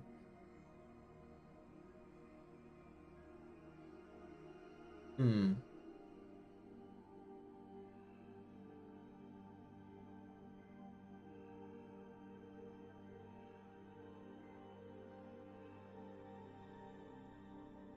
This is where it gets boring.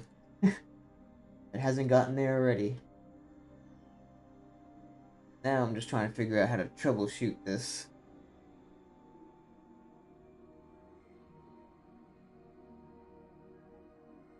Alright, try this.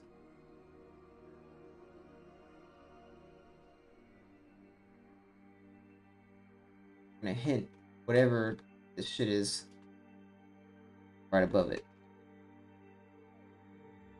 I may not be pulling the variables correctly, so.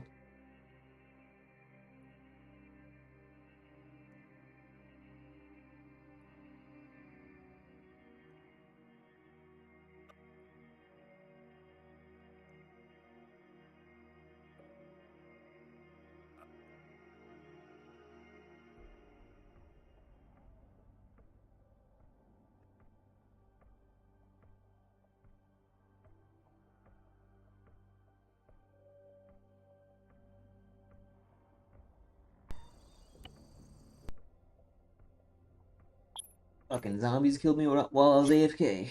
Or alt tabbed.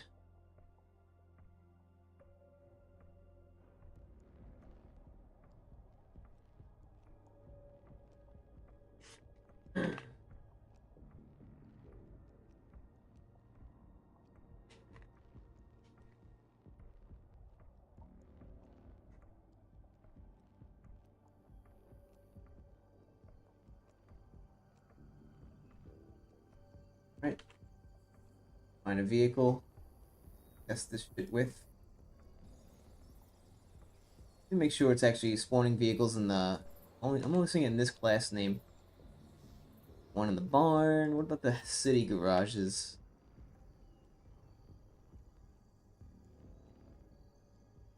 Shed. I configured it for practically all the other garages. Weird that it's only selecting these.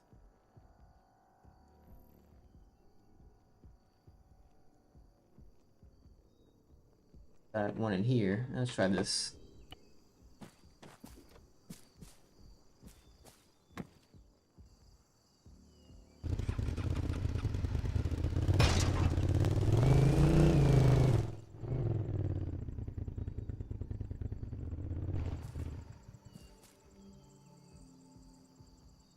Alright, I'm gonna save this object. Well, save all the objects on the map. Now, when I go to load it, you tell me what is fucked up. Upright. Ah. Not putting them in their own arrays or something. It saved the last name of it, but didn't save anything else. Why?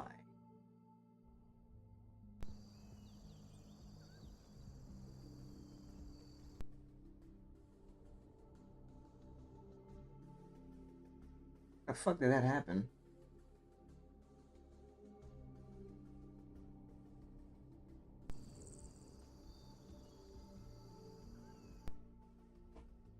It says no, no, no, no. So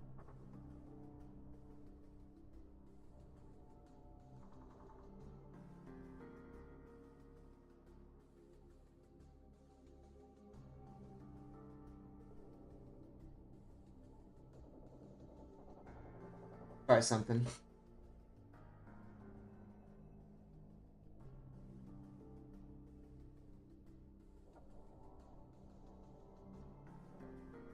I have to do this. I'm gonna have to have 2 for each calls, just for the sake of argument.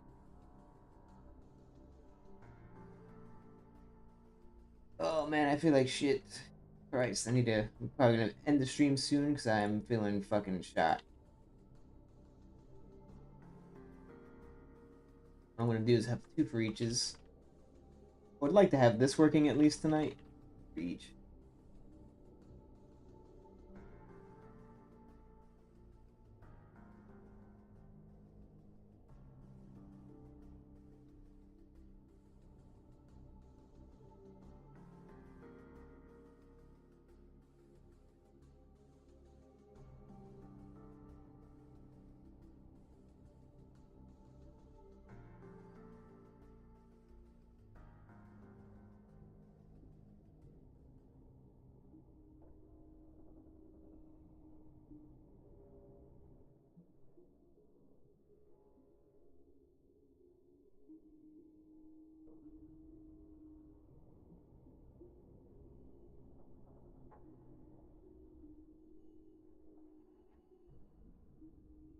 Hmm.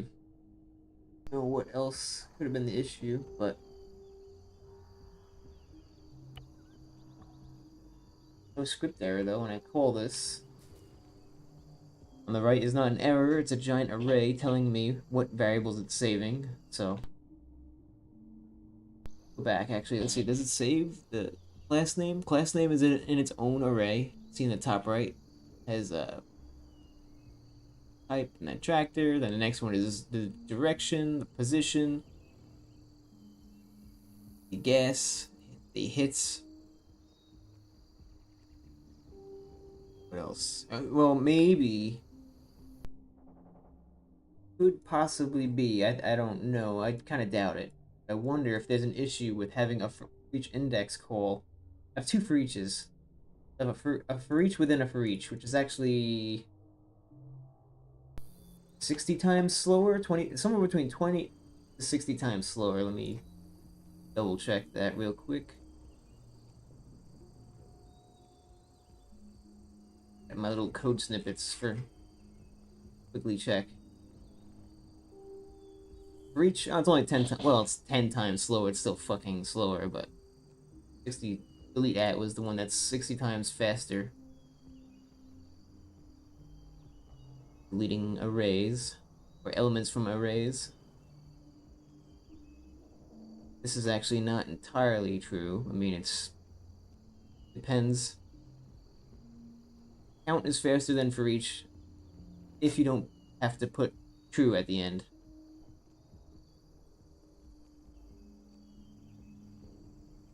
Anyway, a bunch of little notes that I put in here. Alright, loading it. Let's see what return I get.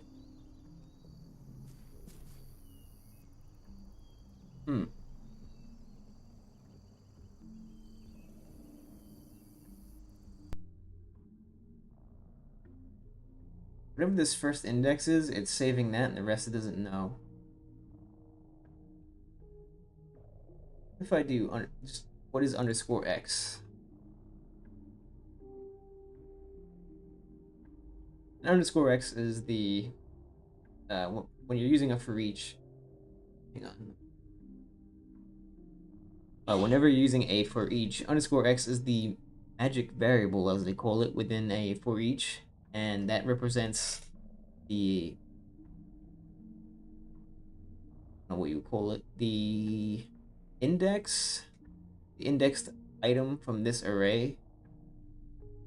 Since this car's data is, this is actually a complicated example to explain, but the one that we did last night was a lot better.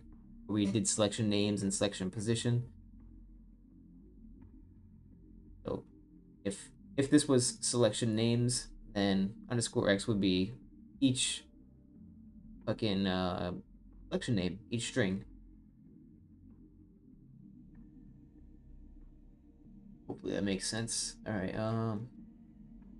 Yeah, we need to hint silent what underscore x is. Because right now the script doesn't make sense.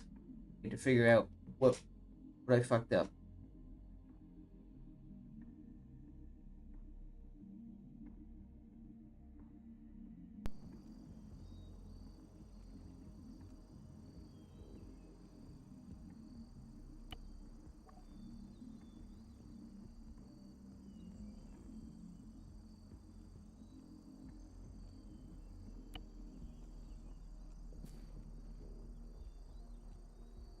Thing. The issue is that I'm digging too deep into the array. Um,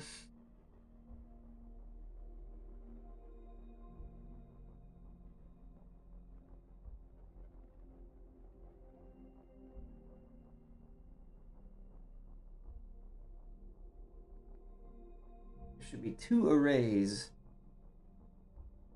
This profile namespace variable. For some reason, there's only one, and it's fucking not even putting everything into it. Oh, maybe I have to isnil this code. Hang on, let's try that. For you to isnil a script or code, you have to put in these little squiggly brackets. You isnil, and then you put code in between. And this is, oops, isnil. Typically, you use isnil to check if a variable or whatever is defined yet or not. And so, but it's also a command that Deadman from the Arma community had told me about. Said that this is the fastest way to execute or force a script to operate in the scheduler. So, kind of forces it.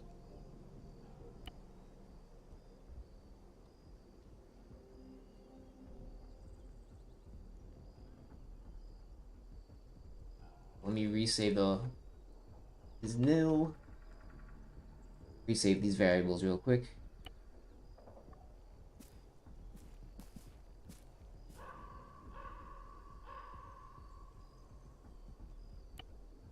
Grab it.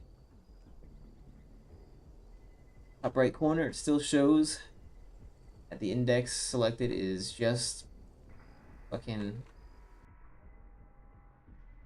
car stuff. Makes no sense. Maybe I shouldn't be doing select 0 here. That would probably fix it.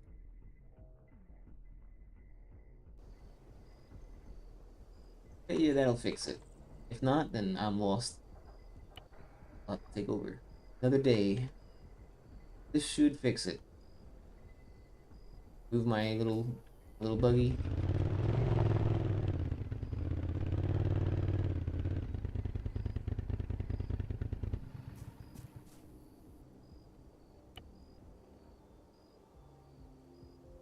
Alright, there we go. Now that's a proper array. The error though is that their type array expected string.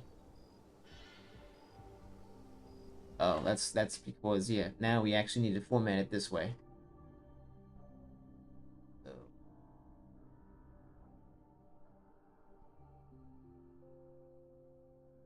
do that. Pull it again. Oh, there it is. It fucking worked. Finally. I mean, there's errors and shit, but it respawned everything, so that's good. If I do it again, this thing's gonna explode. Or fucking instantly killed me. But it's working. Yay. So the error right now is array type selected string. So the texture, let me fix that. Oh, text select select 1. Fix it.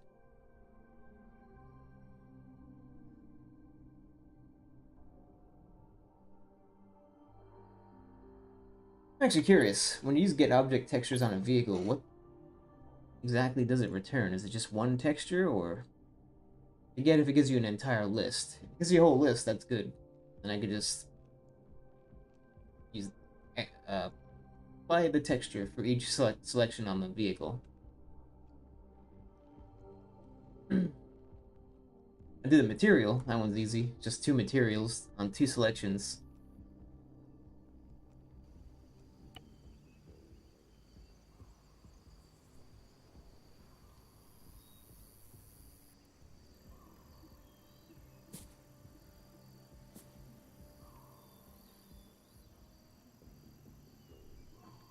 Gonna be in there. You see something? Do they ever spawn shit in the military bases? It should. Or in the city garages. Gotta make sure that shit's actually working. No, I figured it. Took me fucking hours to place the vehicles properly.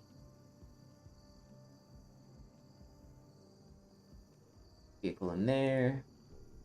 There's a vehicle in one of these.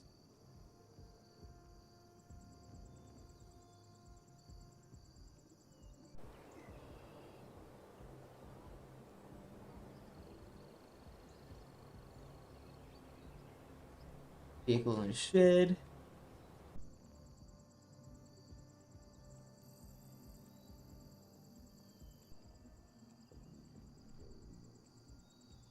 There must be an issue where it's not selecting that house class name or something. A weird coincidence that it's only doing it for like these. Because there are garages in Livonia like this. It took me fucking hours to put the vehicles in these without exploding. And I got it working. They actually spawn in there and don't. Oh, they explode sometimes and it just is what it is. That's Arma.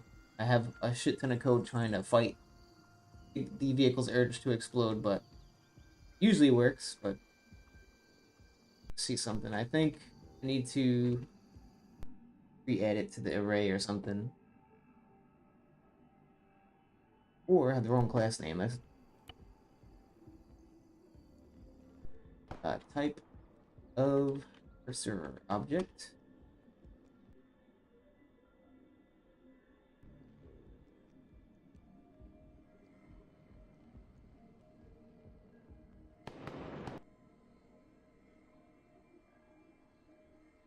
I have it defined right here. Why does it not select this one? Could be a coincidence. In all honesty, let's do a couple tests just to see if the vehicle spawns in one of those garages, because that's gonna fucking piss me off if it doesn't. Because that honestly was the one that took the longest to set up.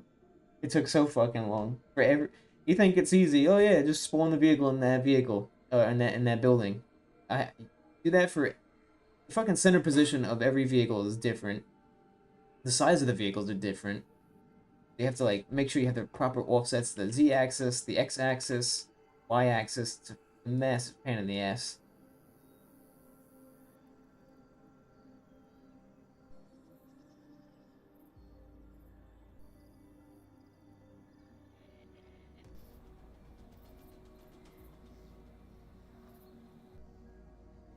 Super weird.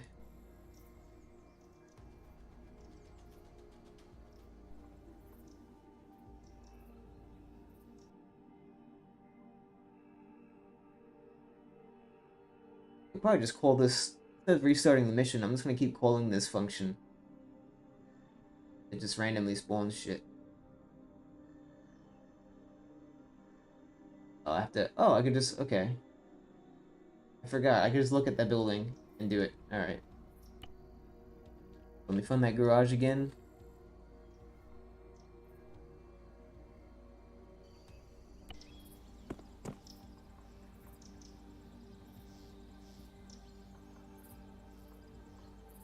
Object, call.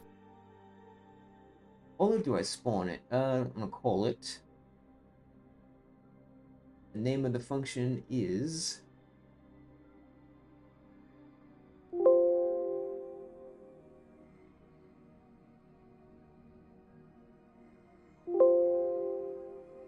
whatever the fuck it is.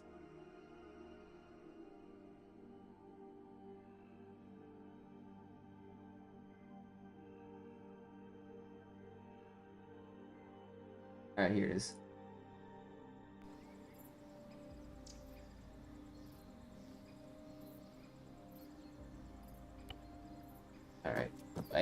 aimed at this house. I called the function. There should be a vehicle in here. In one of these random garages. There we go. And there it is. What I'm probably gonna do too is have a furniture layout also spawn in here, but at least that I would like to. The only problem is that because of the size of these certain vehicles, like the fuel truck, some of them are too big. The SUV is probably the biggest.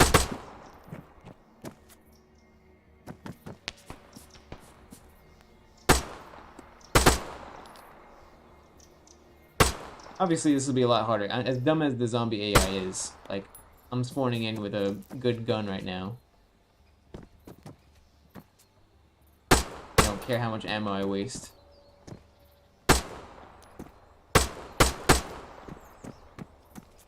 Alright, another one is in the military bases. Test that out. Remember where the fuck the military bases are. I think they're in this. They're probably by the airfield. And it's gonna be this one. This one can actually spawn multiple types of vehicles. I think it could spawn a helicopter on top or a ground Vic right here. Ground vehicle.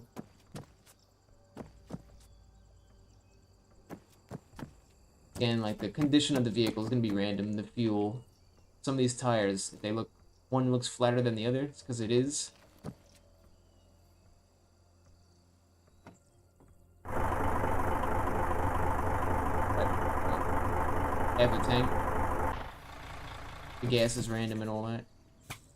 The gear inside, there shouldn't be any items in the inventory.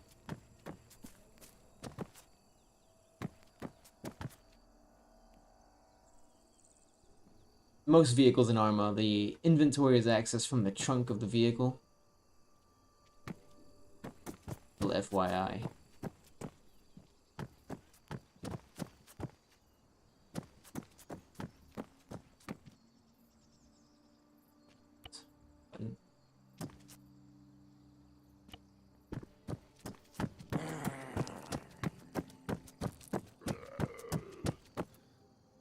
A T-posing zombie.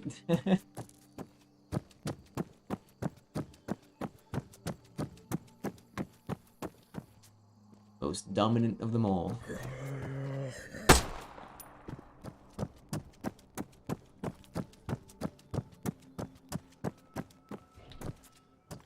This garage spawned a vehicle in the same spot. What I'm gonna do is I'm just gonna keep moving, spawning vehicles in and moving them out real quick.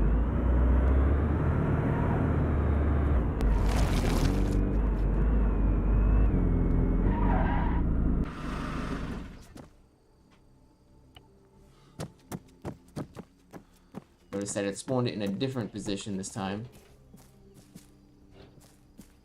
It's a different vehicle.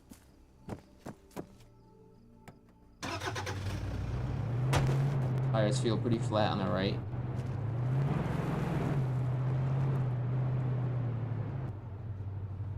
Gas at less than half.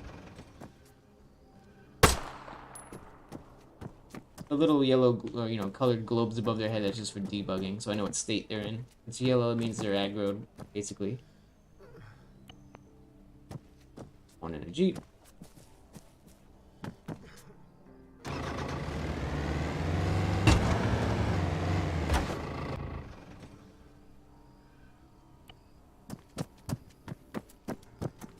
And an off-road. And you guys get the idea with this one, so. Right. Do I have helicopters spawning on the military base? I thought I do.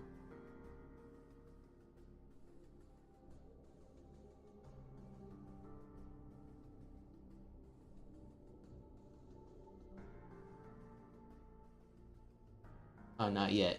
Okay.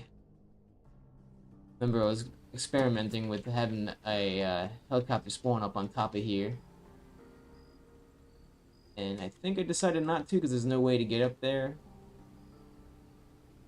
Unless I have a ladder spawn in. Because I could do that. One of the issues though with spawning ladders in Arma, in case you guys don't know, the only way that you can use a ladder in Arma is if it's spawned in as a vehicle. And the issue with for whatever reason, ladders, um, even with script commands, they don't go exactly where you want them to go. Like, they reposition themselves and stuff. So, anyone knows my furniture script, the barns that had the ladders in them, sometimes, well, a lot of times, the ladder is, like, totally offset. So, I might have to find another object than a ladder. They seem to be fucked up in Arma. Speaking of barn furniture, I could find one.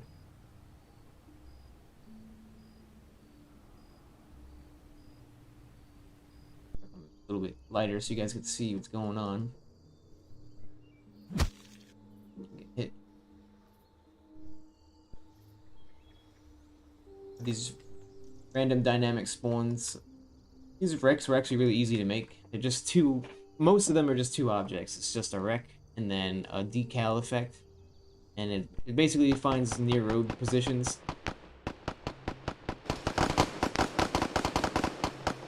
Yeah, random AI settlement.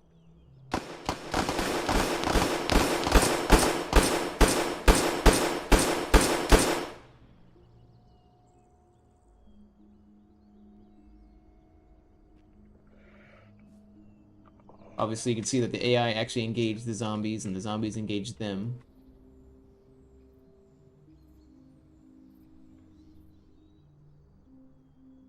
One of the issues with this Max Zombie mod is that it has some animation problems. And it's not just his mod, really. It's the AI in general. It's the animation system in Arma, especially with the AI. That they just can't fucking navigate at all. They get stuck on objects so easily if their animation can't. It's kind of hard to explain, but if you know, you know. But Arma's animations like block the pathing.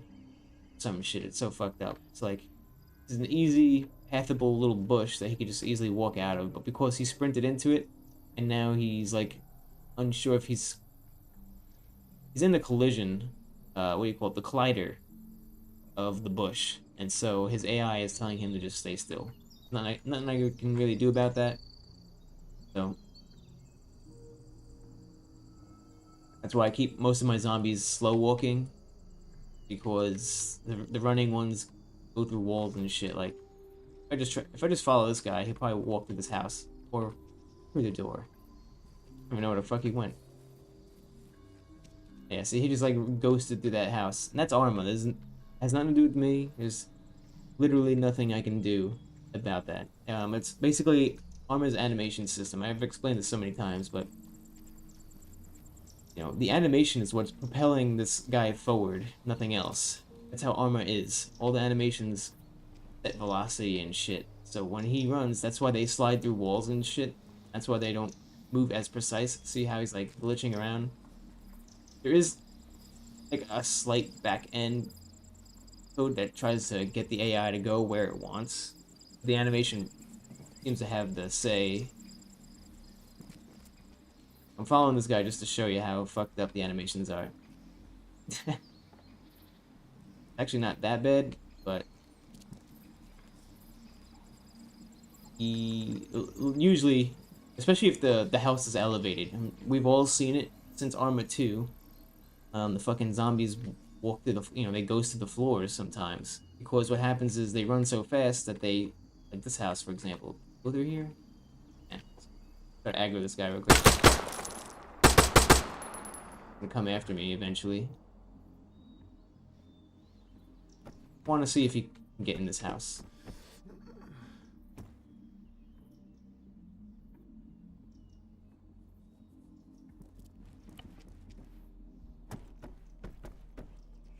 Oh, he got stuck in the floor for a second, but and there is a delay in their pathfinding. That's because they're agents. See how he goes to the floor? That's the animation system in Arma. That's a fundamental broken thing in the engine. DayZ has the exact same thing. And yeah, if you can deal with that. It's great.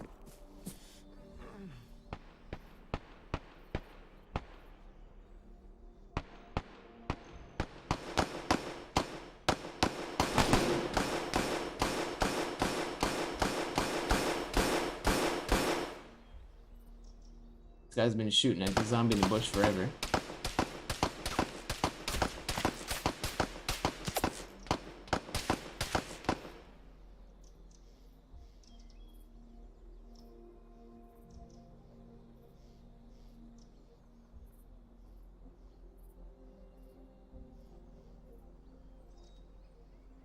Probably because he's missing because of the fucking little bush in front of him, I guess.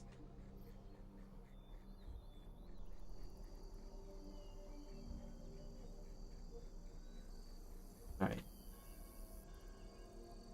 But I'm happy that the fucking vehicles are now being cached, so that's awesome. Game is lagging a little bit though because I've saved those gigantic variables into my profile namespace. So just as a test, I want to see if I could clear it. Um,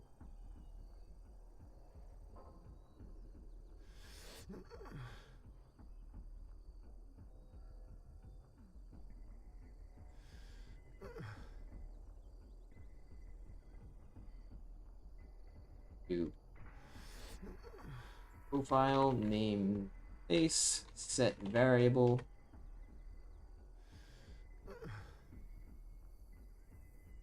This shit, and then make it nil. So this is all gonna return text. It's basically just gonna be a string of the mission name dot world name dot z objects.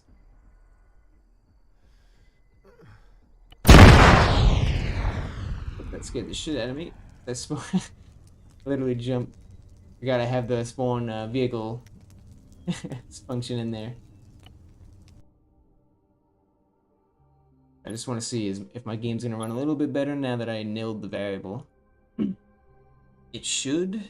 I don't know if you have to actually delete the file from your fucking computer or if you just nil the variable. I forget where it saves to. I think it's either in the app data or my documents in the profile. One of the two. Profile namespace, so it would make sense if it goes to your my documents folder. That's where your Arma 3 profiles are.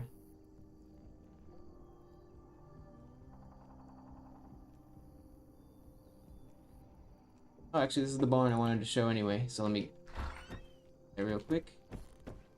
Yeah, I forgot if I took out the ladder. No, I wanted to. Was it the bugs? Yeah, see how the ladder is in the ground? That's an issue with these. An issue that I haven't figured out how to fix yet. To do with the ladders have like a. What are they similar to? They're similar to weapon holders. That makes sense. Weapon holders are basically something that just like are glued to the ground. At least ground weapon holders are. It's similar to a ground weapon holder. When I actually placed this ladder with the code and all that, it's positioned enough so that you can actually climb up and get up there. For some reason, it's like sinking into the fucking ground. I wonder if it's because when I create the ladder, it's at position 000, and maybe it has to be at the correct position when it's created. I'm not sure. Tried that out yet. Oh, let's fix that. Try it out. Quick thing, and then we'll probably call it after that. The fucking script. It's gonna be 16 or 17 if I remember right. 17. We have a ladder. Oh no, this is the new barn. Never mind. The one with the tractor in it. 15. Here we go. First of all, I'm creating it as a simple object, so that's not good. We have to create it as a vehicle. So create vehicle. And the position is gonna be whatever the fuck I put it down here.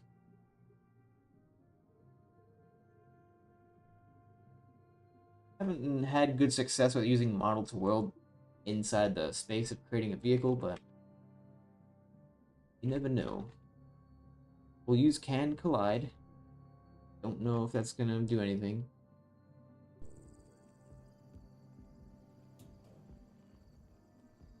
You know what? Just for shits and giggles, we'll just call it on this house. Like restarting the mission.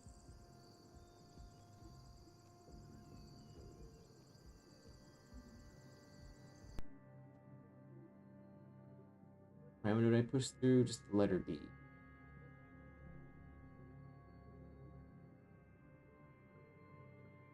Script is in PF, L, and then H50. Actually, that's right. I got the... Yeah, I'm not going to call the function that's already defined because that's going to use the simple object version of the ladder. Now that I've updated this script, if we re-call it, it'll be like a new script. So, call, compile, final, reprocess, file.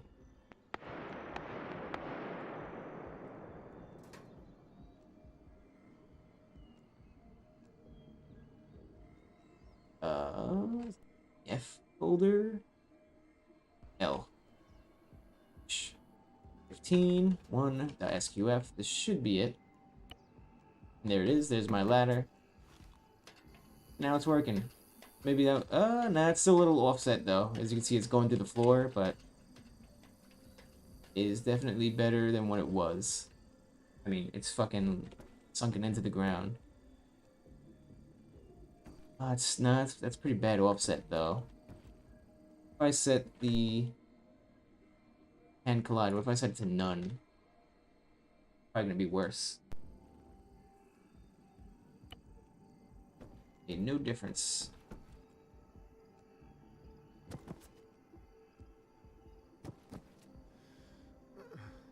Save the script? Yep, script is saved.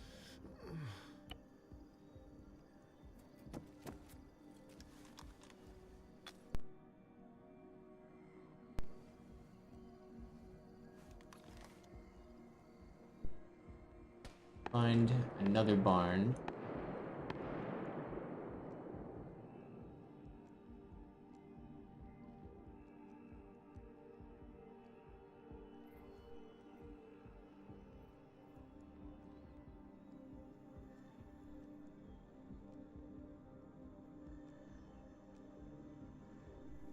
See these barns everywhere, and I try looking for it now, and I can't fucking find one.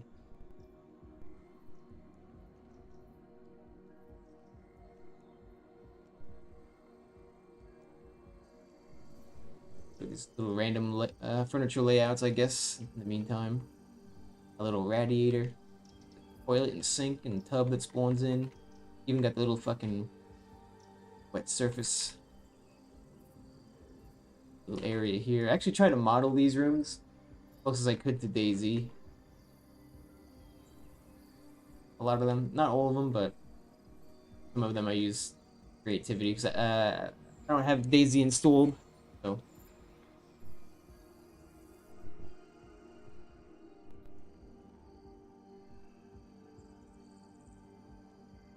Farmlands over here. I find a barn. Actually, I forgot I could just fucking... I'm Zeus. I could put him down.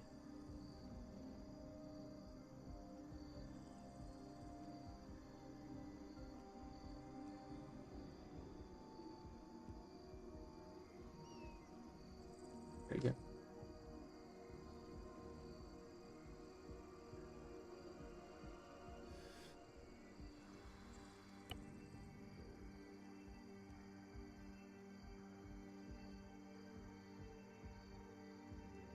This one's even more offset. Oh, what the fuck? Is it using of sea level position, maybe?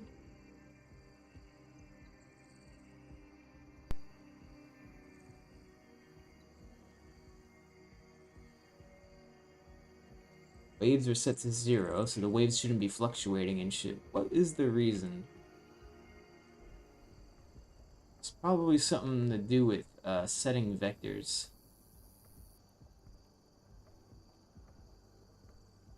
practically flat terrain. Still offset by a shit ton. Actually be able to climb this, get to the top.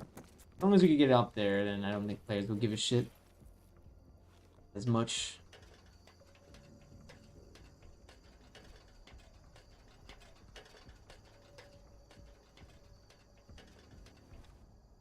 No, no works. What's going on, Kill Carter? I'm about to end the stream. I'm fucking shot and feel like shit, but making sure certain systems are working. I cannot climb down because I don't have the add action. Oh, wait. Look at the right spot. You can get it.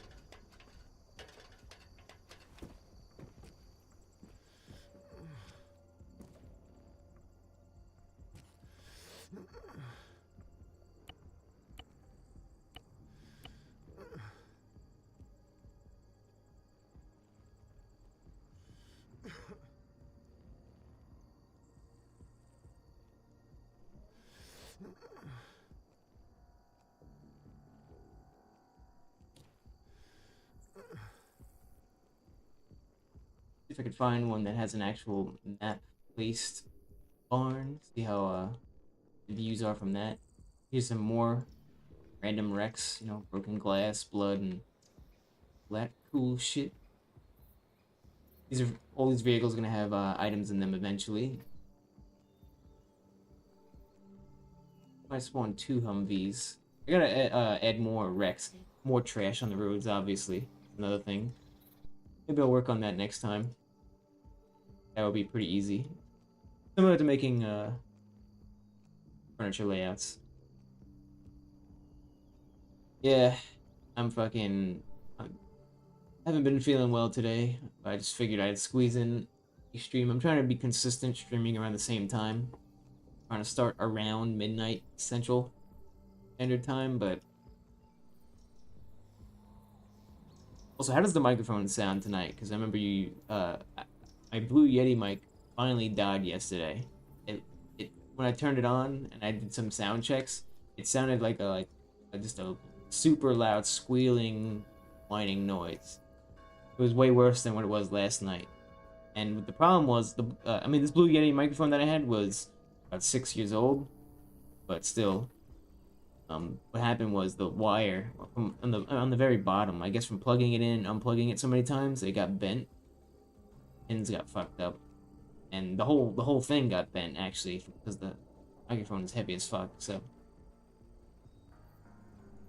I don't know when it broke, but no one has ever told me till last night that it was sounding like shit. So it literally died today, and I'm using a webcam as a microphone right now.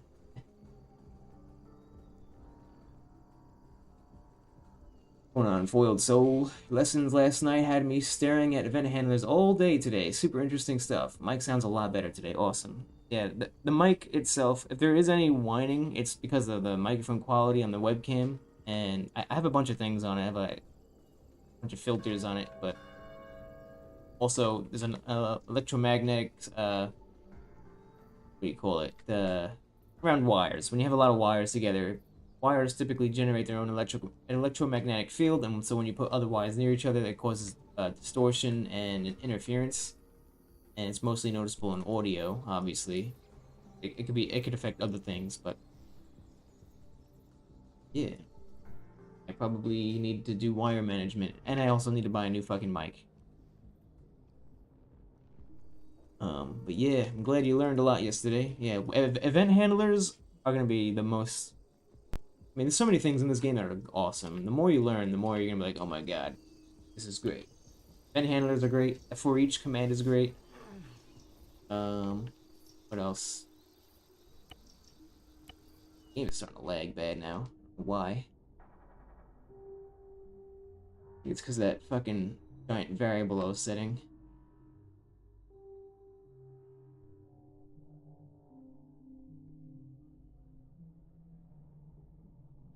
I've improved the barn at least, so it's not that didn't fix the ladder, but it's actually use the ladder now. Technically. What else? Found a direction to go with scripts, actually. I was tearing apart Ace 3 PBOs and looking at documentation, a lot of framework for easy adding of new wounds. Yeah, that'll be a good way to start as well. I haven't used Ace. I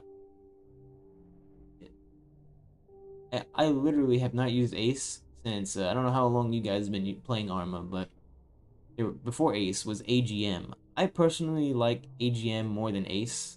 AGM was advanced gameplay modification, I think. And those guys who made that mod eventually moved on to make Ace. But AGM felt a lot.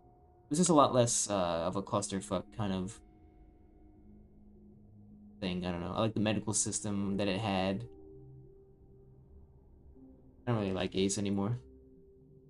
No offense. I just personally don't. I don't like the interaction system that it has. I guess it's better than Ed Actions, but I don't know. It feels weird. That unit player worked like a treat. Thank you. Awesome. Glad. Yeah, you're doing the fucking long hard way using the export and arsenal. Appreciate the likes on the stream as well. That helps. Even if you dislike it, I don't care. That's still what counts as engagement on the stream. You know? So I appreciate that nonetheless. Like it, dislike it, whatever. Better than nothing.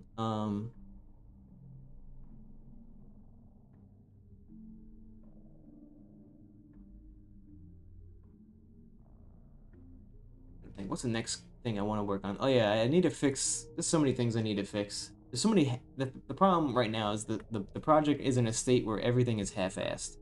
I mean, the loot system is pretty good. That's actually probably one of the most squared away parts. The zombies are alright. It's about as good as it's gonna get for agents. I'm gonna have to create a separate category of zombies that are units. Units actually can execute commands when you tell them to, whereas agents have a random delay, and it's part of their optimization. We ended up finding that out in another stream also. So yeah. To create a new damage type, create new damage type class and define and all day figuring out what a damage type class is. Well, that's the thing too, is I don't know anything about Ace, so I can't help you with that, but they probably, I mean, I don't care enough to look it up. I apologize. I can't figure it out for you because I don't use Ace. I have to have, my group doesn't use Ace, and so I don't use it. But it's probably a variable that I don't know. Supposedly Ace is very in depth. It has a very in depth medical system, so it's not as simple as just heal me and I'm unhealed. That's how Arma is. Arma typically is you have health, you have 0% health or 100% health. There are other side pieces actually to Arma's health system, like you can take damage to your hands, and so your ability to steady your aim in Arma. And this is just default Arma. Your hands or arms get shot, your aim starts wobbling more. If you get shot in your legs, you start limping. Shot in the head, and you're fucking dead. So a lot of stuff like that. I understand the appeal of the script-only game mode, but don't you feel limited by it? Your zombies are injured models. It's still impressive for sure. So I actually right now, I have it support both. What I do is I don't just play vanilla, and same thing for the group that I play with. We use RHS usually, or if we're playing SOG, we might use SNS. That's an awesome mod as well. But what I like to do is challenge myself to make it as playable as possible with 0 mods. And even if I'm really crazy, I'll try to figure out how to make it playable without any DLCs. Or it'll, if the player itself, like if the specific player, for example, my Altus Insurgency mission, where you can select your loadouts, it detects what DLCs you have, and it gives you gear that, like, that we don't annoy the player with fucking stupid DLC prompts that I cannot hide. There's no way to get rid of them. Just haven't really tried figuring out how to, but so right now these are actually max zombies. One of the downsides to this guy's zombies though is that the sound effects are so bad. And I cannot, for the life of me, figure out how to disable them. I've gone into the functions and tried renaming his functions and shit. You can tell it's obviously the guy who made the mod doing these shitty ass sounds. And you know, no offense to the guy, but maybe you should stick to making models. But just saying.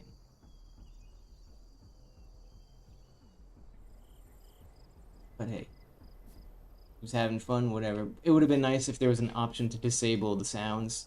Another annoying thing is that when you shoot them in anywhere, their head explodes. So I have it so that they only die from headshots. Obviously, his head explodes, but if I don't have that on, I just shoot them like in the foot, they die. Their head still explodes. So, I have to figure out how to fix that.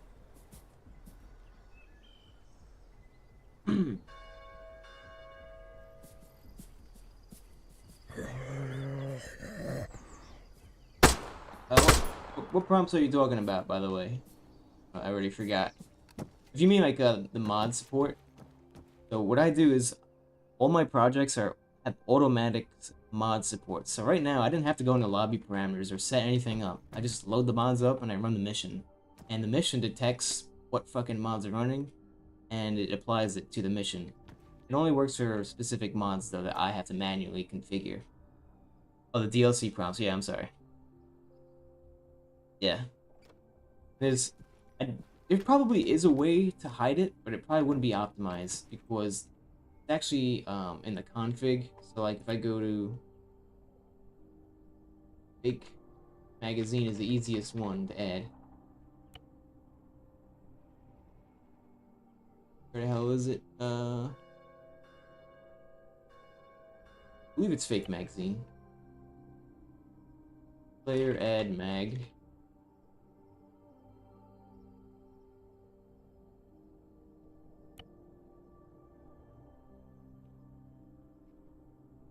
See, this is actually one of the undefined magazines in Arma that I was considering using. I don't know if this is gonna cause my Arma to have DLC prompts. If not, I will use it. But I own all the DLCs actually, so it probably won't do anything. But you can see it does this fucking annoying DLC thing.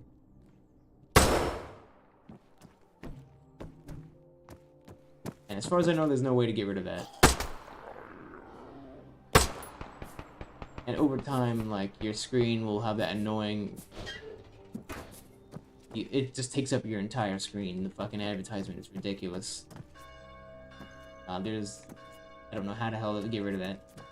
Probably have to find the control or the display that creates those UI elements, and then just do control show false. Or once you identify what control it is. But that's next level shit. You know, I don't expect you guys to do that, but I don't even know if it would work. Because it's pulled from a config, it might not. Feeling you probably could block it. It would be you'd spend days figuring out how to do it probably. C DLC? I don't have any. Actually, no, I have the MacVSOG DLC. I have no interest in the other ones. Just look like average mods. I don't know. In my opinion.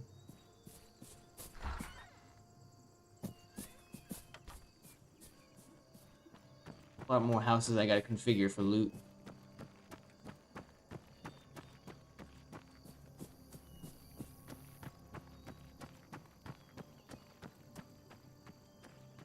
Yeah, I do like, that's true, I do like, I mean, this is the system where random doors on houses are locked. Way to open them is with a key. I can make sure loot actually spawned in here. Not see any loot.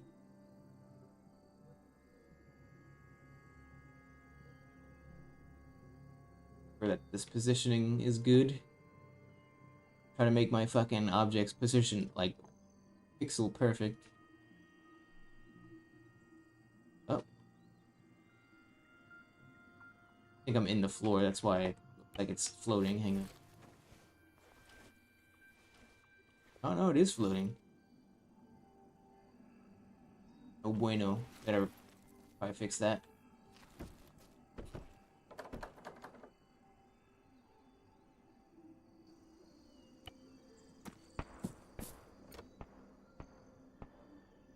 How long does it take for loot to spawn? It should spawn instantly. It's proximity based. I played Ravage as well. I remember playing Ravage recently.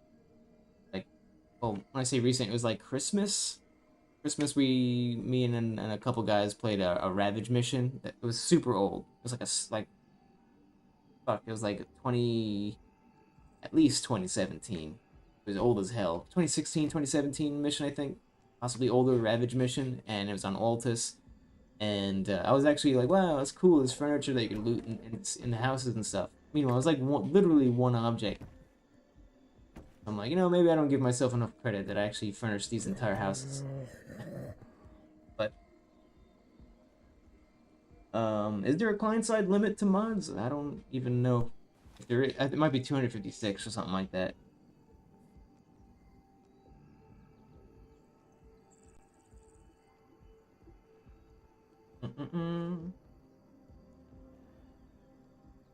It'll be either 144 or 256. It's one of those, I think.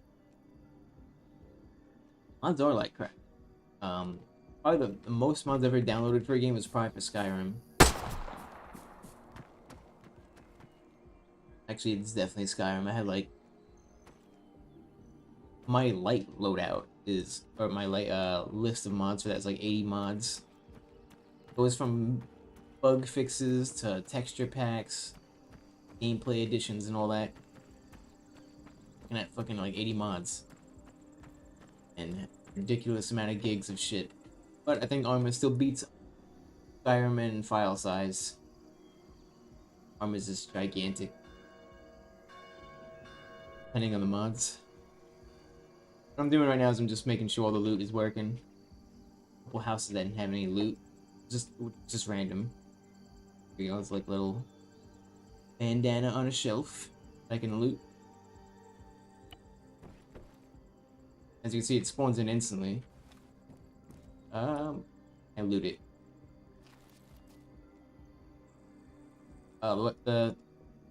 Just so you guys know, I learned this recently. The weapon holder for this hat. So this hat is actually not supposed to be there. The physical visible hat. It's actually supposed to be right here. This is the weapon holder. Whatever reason, it's super offset for hats and some vests. I don't know why. And when you drop something, it usually goes on the ground. God, how would I get my hat back if I wanted it? Back at the weapon holder. Not the hat itself, but the weapon holder. Weapon holders are invisible. Technically. Let's see.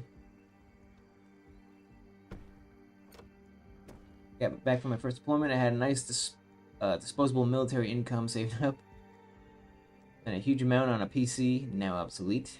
Tried Skyrim, ended up with nearly 500 mods. Holy fuck. Game probably didn't even run. That game actually worked out, and I'm blown away. My game was crashing with like 120. That's why I trimmed it down to 80. I haven't played Skyrim in years.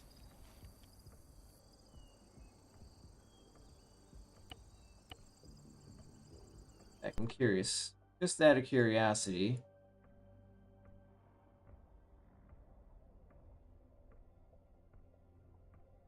Last time I played Skyrim was in 2015. So. Then...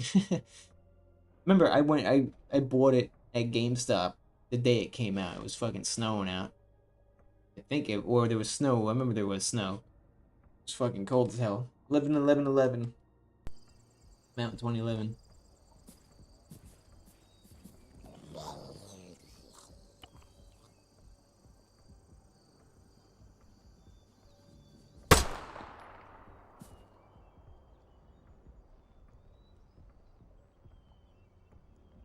Make sure the grocery store is spawning shit.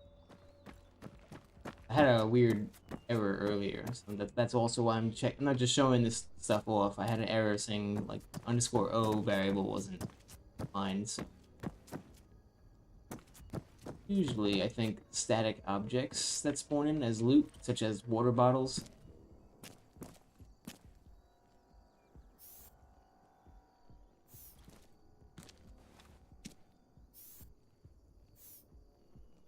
That happens.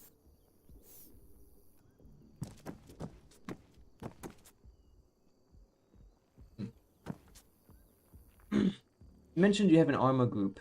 You guys aren't the hardcore milsim type, are you? Not really, no. No. We go hardcore in like where it matters. Like I would love to show you the base that this guy made for me for my Tagistan mission. It is so fucking awesome, but it's so incredibly in depth. But everything we do, like in the mission itself, is realistic. The way we play is that it's realistic enough. We do the battle drills and whatever the fuck communicate, but we're not. No, there's no ranks. There's no calling people sir and all that bullshit. Fuck around.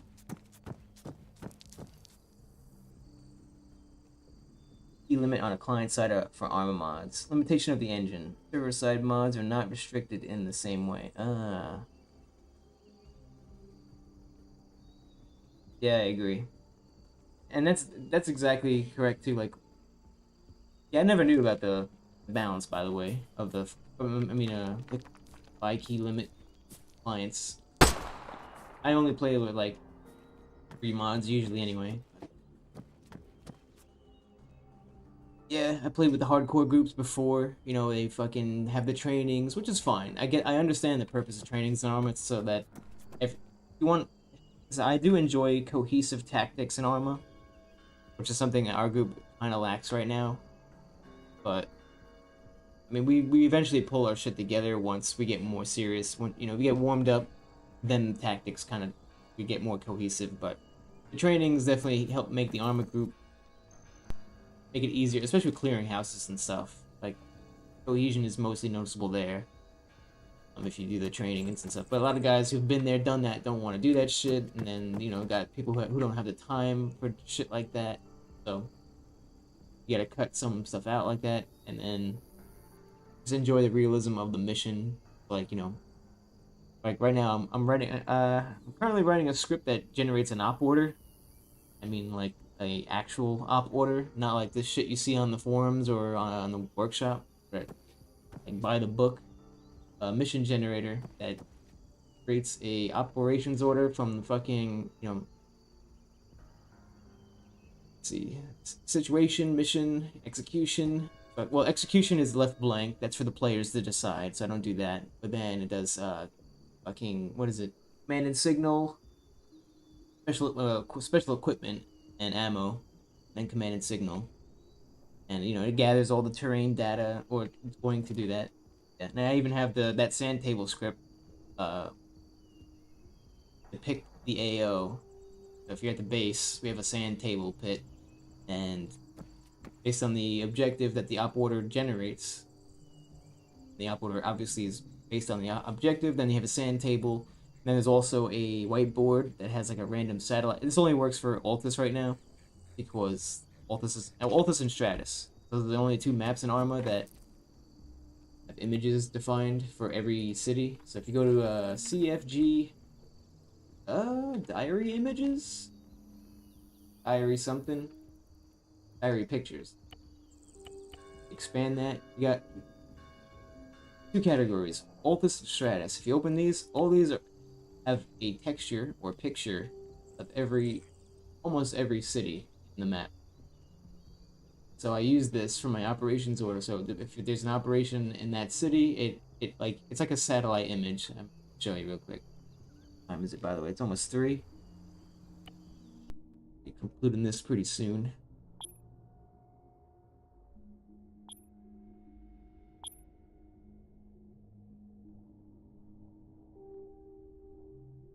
Heavily missing salute reports. I mean, shit. We've talked about doing fragos and warnos, and so it's who knows. I may eventually. The op order right now is the biggest thing because that's what really, what do you call it? Fucking brain fart. That's what the player's really gonna reference for completely objective. I mean, like everything's on there. Strength of the force, the fucking running from, even got the running passwords in there, random number combo, or whatever the fuck it is.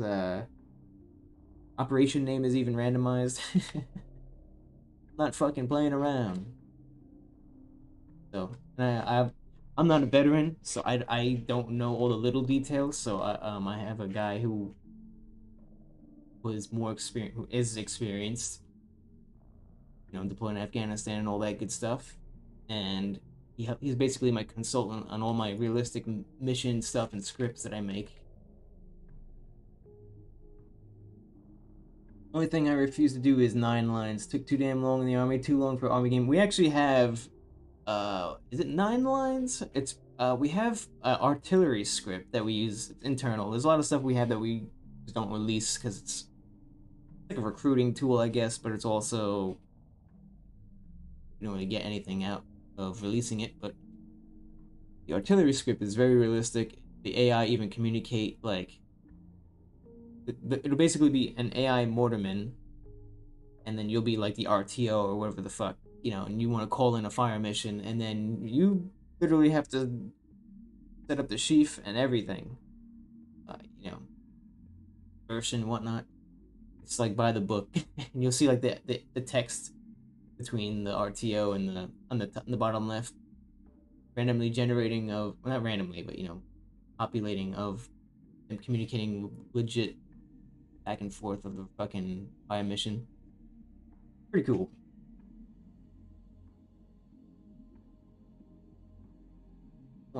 All my players are lone survivors. They form a team and then split up. Where do you recruit at? No Discord link on here anywhere? Actually, well, the reason why I don't have a Discord link in here is just because, I mean, people aren't gonna stick around. We kind of talk shit, so it's not for the faint of heart kind of people. So like, unless we feel like, oh, you know what, you're probably a cool guy, come on over, whatever. Maybe not. I mean, if you wanted to come in our Discord, that's cool. I could put the Discord link in the chat, but join it at your own, join it real quick.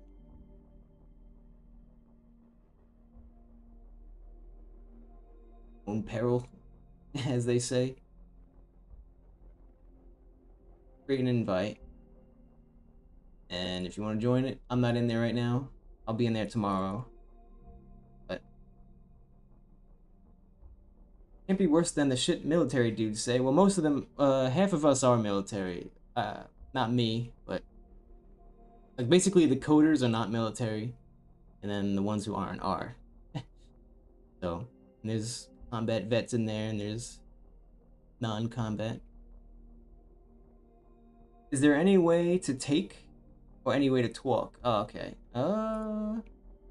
Push to talk in there. Yeah, you can type in the chat.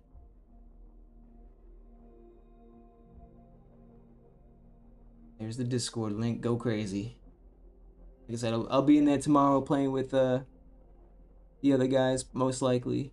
I'm gonna be mostly working on my milsim shit tomorrow. So that's why I don't stream on the weekends, Friday through Sunday. Possibly Mondays is 50-50. Depends. Just because that's when I'm working on like the group's shit, milsim stuff, whatever. I'd like to work on it during the weekdays, but I'm not allowed to show off the stuff. So actually, you know what? Do I have any screenshots? I might have a screenshot. Hang on. I'll show you a screenshot. I don't want to show off the whole base that this guy made. That's mission, but I will show you the operations order that I got.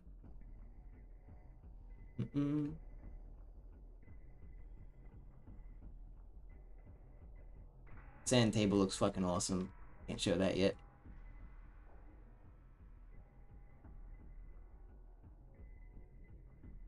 Old versions. Well, you know what? What I'll do is I'm gonna show you a version. I'm gonna show you just the operation one. I gotta reload the mods real quick, but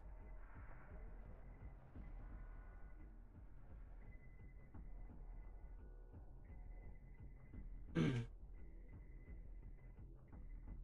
know what? Fuck it. I'll just show it to you. This is like one of the tinier bases that he's built, so it shouldn't be a big deal. Really, just a showcase of the op order that I'm making. So,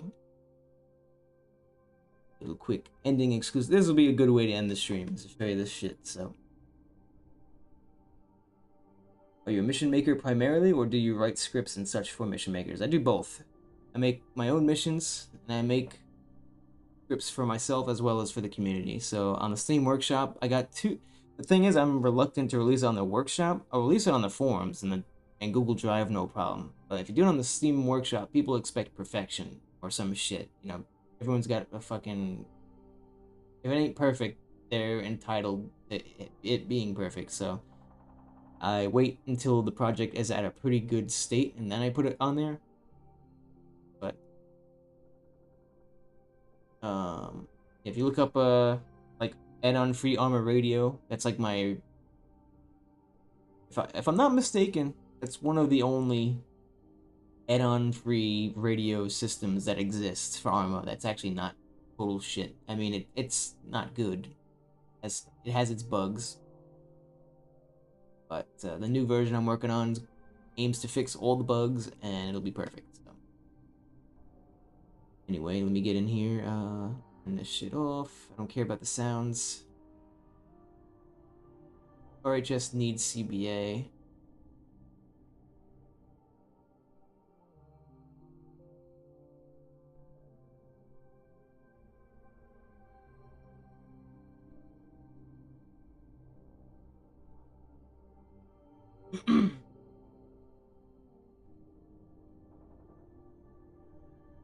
Yeah. Everyone wants me to turn. And that's the thing. That's the top request. Everyone wants me to make all my scripts into mods.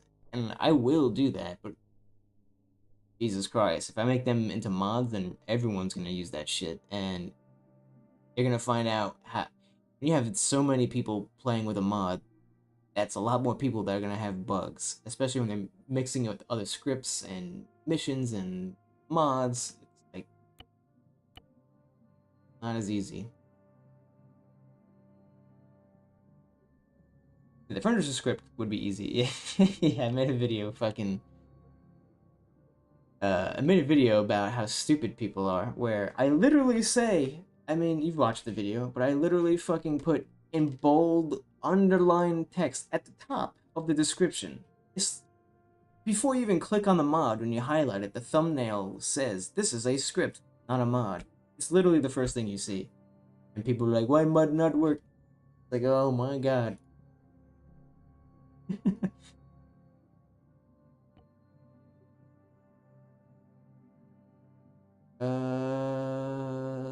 Let's quickly show this off.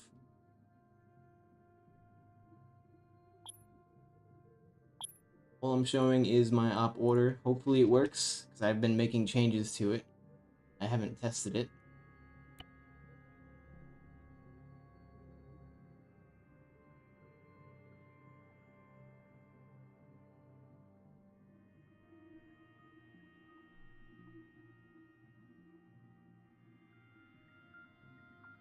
Script there. There it is.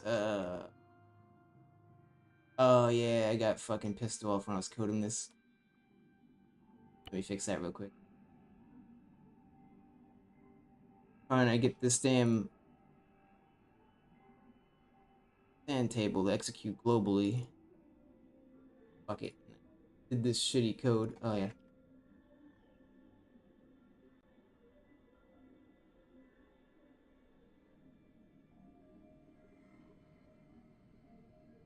Well, yeah. So the reason why the AI is kept on, that's actually part of the why. This is the only time I ever do it.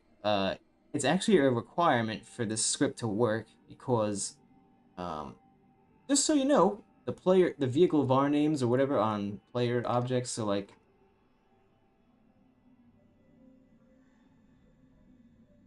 all these guys have a unique variable name. Like when I double click on them, They all have a name. Okay, great. Even the group has a unique name. I even have a script command making sure it's set. I set group ID global. Kind of that's the ID of that group. Anyway, if a player, if you have all these slots disabled but on init, and it's not filled by AI, those vehicle var names are nil. They do not exist. And why do I need that? Well, hopefully if I can get this fucking script to work, you can see why.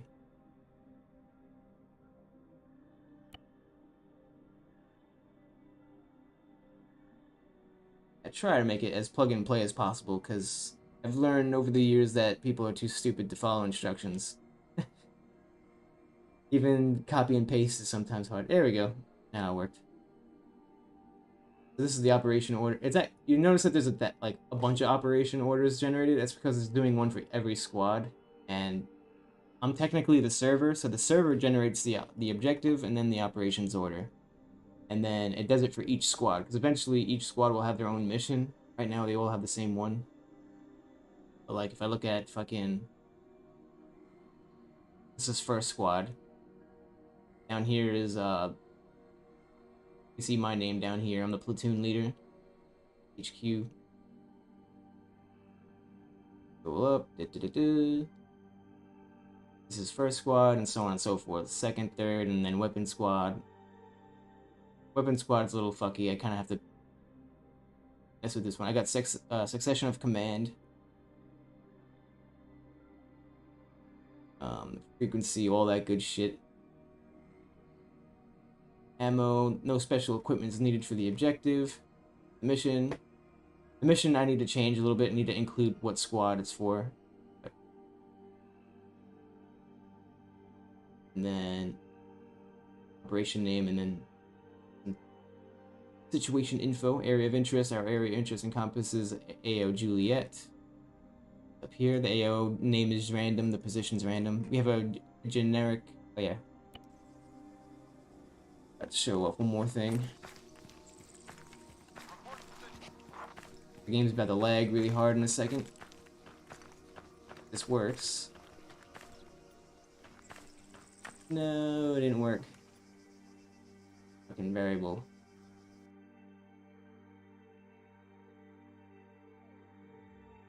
Yeah, I'm not fucking around. It's taken me months to make this shit. Let's see. Honestly, what took the longest of coding all this shit was getting the proper spacing. So the only way to get, just so you know, there's only I think there's 2 fonts in Arma that do this. But so these letters, this font, this is the hell's the name of this font? I don't remember. But anyway, they're all the same size. So no matter how many other fonts, if you have an I and then an O, I is a smaller, it takes up less space, and an O is bigger. And that was fucking up the spacing in the, between the name, the role, and the succession of command. So that took me forever. I finally found this goddamn font, and that made it a lot easier. It took me forever to do that. And then also here, we gather the temperature, the high and low, wind speed, the wind direction, BMNT, EENT. This is all legit shit. This actually was one of the easiest things to do, believe it or not, the weather stuff. Moonrise and moonset is fake. That's actually not. I just typed in some random shit. I don't know if it's real or not. Humidity, precipitation, illumination. Illumination's not working because this percent sign's supposed to be a number. General forecast is clear skies. No expected changes with the overcast. Look outside. It says clear skies, but clear enough. You guys not given Arsenal? Players would lose their shift. They don't get to spend 30 minutes playing Battlefield Barbie in an Arsenal. We actually do. Well, we did, and then I think we got rid of it. I don't want to show off the fucking base. I think the Arsenal's in there. I don't know if I should show off his Arsenal. It's pretty fucking. It's like an arms room basically. Not not like a gun store, like 99% of what you see on the workshop. It looks like an arms room. If you've ever been to one, you know what it looks like. Uh, or what do you, not an arms room, but what do you call it? Supply sergeant. There you go. So you go to supply sergeant, get your shit. Oh yeah, yeah. I was too lazy to fill that out. I didn't remember how to. Wasn't sure how I'm gonna pull this data yet. Oops. Get the idea. The terrain data is not totally valid. I actually pulled this from the Ranger handbook. I was too lazy to put the code in yet. No one reads this shit anyway. But I have a to-do list. What else? Composition. That's about it. And it generates a random shitty fucking operation name. Aegis Vermin. It's just not working though. Fuck, man. I literally had this working. Try something. Oh, I'm not passing,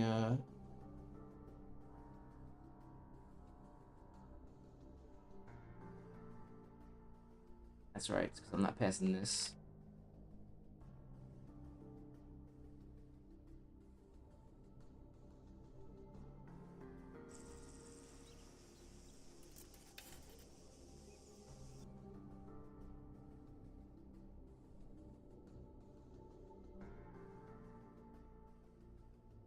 Appreciate pulling this goddamn thing.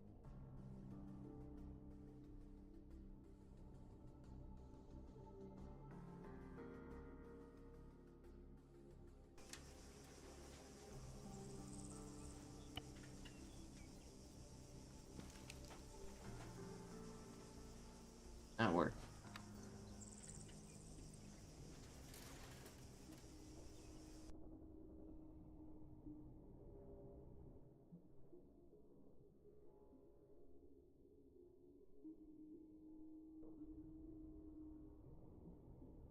Here we go.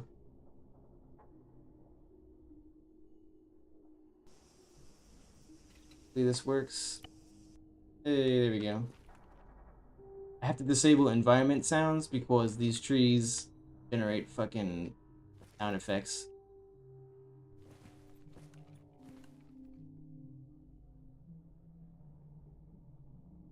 And this is the same sand table you can get on the Steam Workshop, but I optimized it a little bit, and I'm trying to get. I got it to fit mostly in the sand table parameters, but the fucking little. I don't know why these little objects are pushing through. Need to fix that.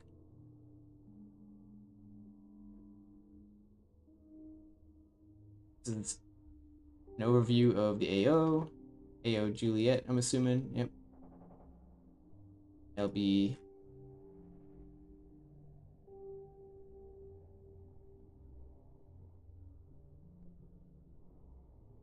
Somewhere over here.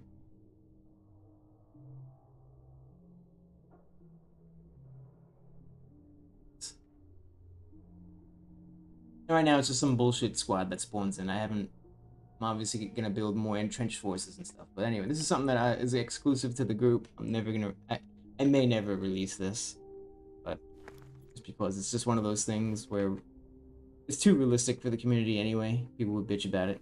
So, more tests. I wanted to show off the fucking little map too. That's little nifty little script that I wrote. I wrote that during one of the live streams also, actually.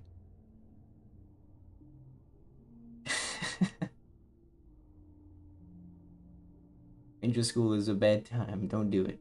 Second technology gets to see the random shitty ass or operation name. It doesn't pull anything. It's just two random words, operation in front of it.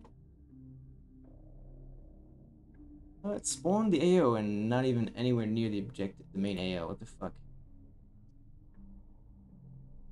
Bugs I gotta fix.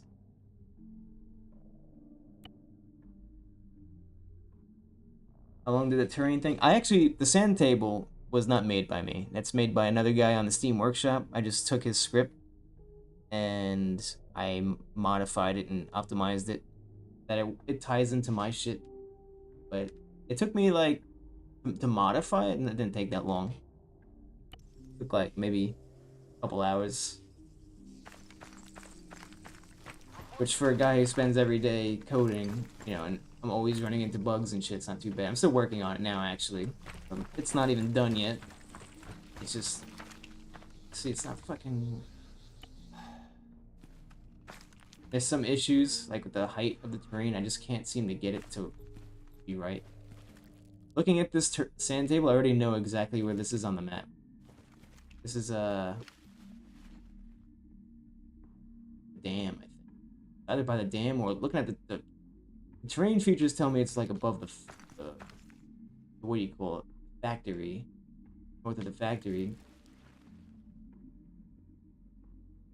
I feel like this is the one that's north of the factory. Wrong. Hey, I was right. Actually, this compound. And the factory, it's actually very north of the factory, but you see the green square is a debug marker showing where the actual objective is. The player actually won't get to see exactly where the target is, except for the sand table, so obviously, yeah, dude's there, got some nice mountains. And in reality, no one's gonna make a sand table this amazing and detailed. It ain't happening. You get like some sticks, some string, and fucking cups or whatever. Pencils and shit. Which that was another thing, was like, oh, could you replace some of the buildings with like stupid objects, like an upside down cup? And it's like, I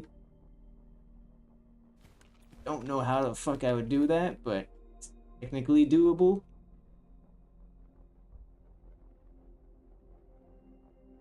Yeah, Altus is a good map. God only knows how many fucking thousands of hours I have on it. I mean, I have so many hours on it, I knew exactly where this was before even looked at the briefing. Did not select the damn image, so let me do this again. Wasn't close enough to a city, that's why.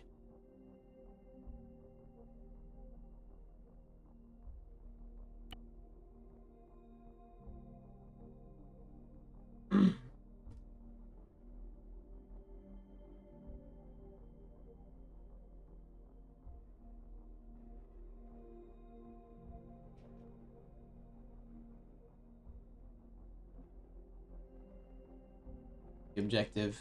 It's in the water. The fuck?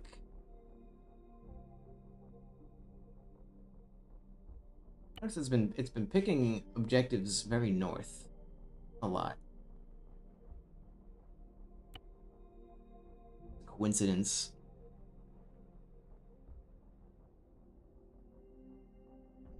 It's an objective with an op order or briefing using tangible criteria and realistic terminology.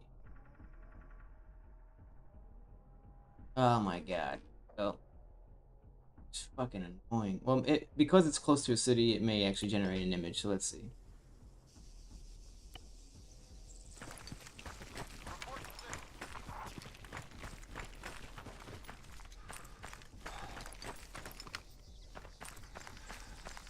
There we go. There we go.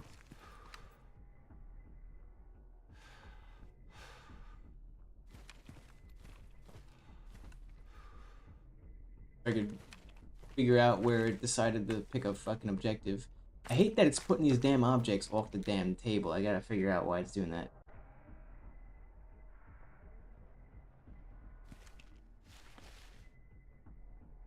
No fucking idea. Something to do with the vectors or some shit. Oh, this looks like it's close to the south coast of the map. This area right here. It's supposed to be a bridge, I think. But I think it is. You know, it's too flat. And this is supposed to be oriented. Assuming if you were looking at the map, this would be looking north. Even though it's 30 degrees.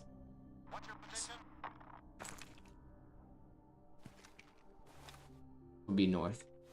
I gotta put an N or some shit over here. Yeah. I'm playing on video lately. Pretty. Oh, Vida. Yeah. Vida is another map that we played on a lot. We test out our AI mods on it and shit. If I'm not mistaken. Where's this? And then also we have a picture of the AO. So, like I said, this is pulling it from that CFG I was talking about. These exist in Arma. These satellite pictures, they're actually hidden in the game. I think there's something to do with the Zeus missions or whatever. So you go to CFG diary pictures, and then Altus or Stratus. There you go. How I do it. I select select the location. There's a little bit of magic to it, but it's on a location name or whatever. It's able to narrow down what image to select from that. But yeah, anyway.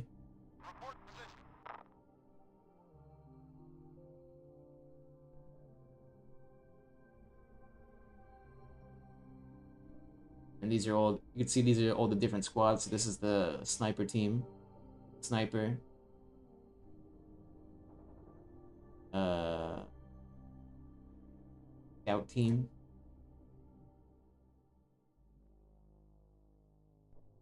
This is the engineer team. Or support squad, whatever the fuck it's called.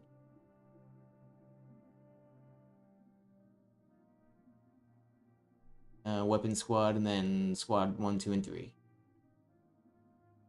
Even have like Alpha team leader, Bravo team leader. See how it's like separating the teams. Took forever to do all this shit. This right here was the most biggest pain in the ass, and that's because it took me so long also to figure out everything about it. It took me so long. Get the player names to pull up, to get it to update, to fucking get about it. Anyway, well, I'm gonna show off. There's so much more I could show off, but I can't. I can't. I'll get yelled at. This is one of the internal missions that we use. So. We do let people play on this mission, actually. It's when we test our big boy AI. We have AI that is insane. I think I already talked about it yesterday. Um, the AI is going to fuck you up, but it's awesome. An AI that actually conducts battle drills. Pretty fucking, when you see them doing it, it's pretty goddamn cool. There's also a friendly Blue 4 element. You can actually watch them operate as well. It's pretty fucking awesome. But yeah, that note, uh, finish my soda before I fucking die. Feeling like shit. Read the chat here. Much as I love Camo Nam, we already talked about that. Yep, Camo Nam is, I like the Vietnam maps, but they're bad on performance, and I'm an optimization Nazi, as they say, so.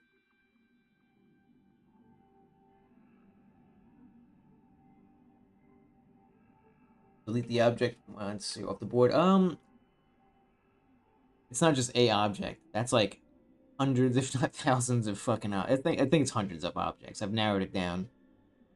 Still a shit ton. There's like a couple hundred objects spawn there. The terrain is basically made out of VR blocks that then have a material set on them that let you set a texture to it. And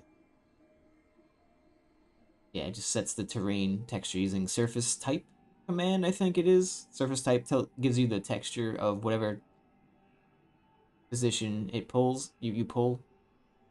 Um, the texture that way, and then what else? Yeah, then that's just the fucking terrain. That's like, I don't even know, 120 objects or something like that, maybe more, roughly around that. And then all the trees, and I cut out all the bushes, so there's no small foliage, there's no little pieces of trash. I try to filter out all that stuff, but still, it's pretty fucking heavy. Um.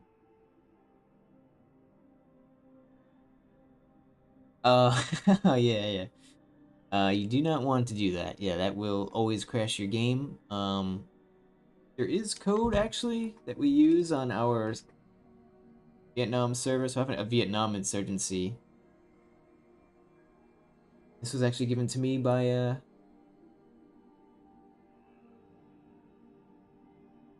I don't even know. Fucking YouTube probably won't let me put this in the chat, but nope. God damn it.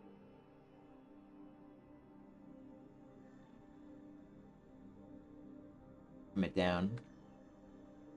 Oh, and it's 321 out of 200 characters. Well, if you want, you could screenshot this. You don't need this part, though. Screenshot this, put this in your init player local.sqf, and this will hide all small rocks and trash.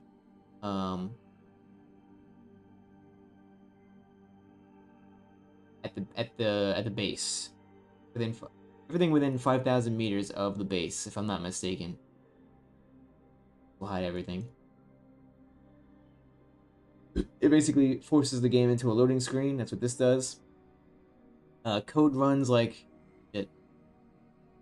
600 times faster when inside of a loading screen. So I start a loading screen, gather and hide all the terrain objects of certain types within 5,000 meters of the base, and I close the loading screen. I need to add in the cars, those stupid fucking World War II era cars or whatever. Vietnam era cars, because those are heavy on performance. They have add actions and collections and all that. Anyway.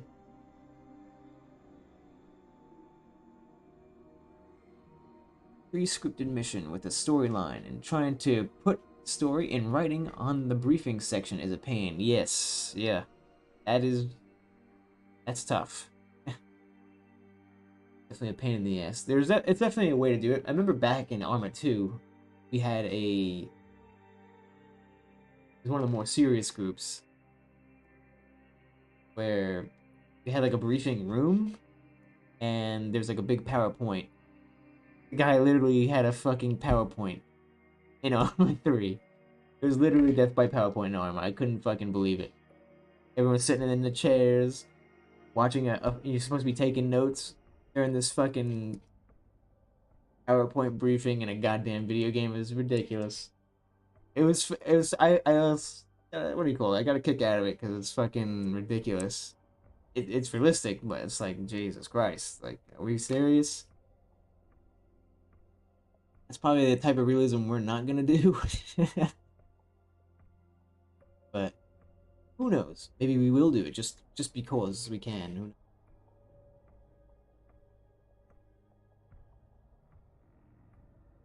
So if you're ever wondering how you get these animated backgrounds, I get like Wallpaper Engine on Steam for like $2. It's nice little fucking wallpapers animated.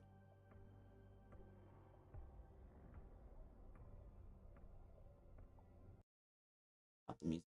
Let's see what we got.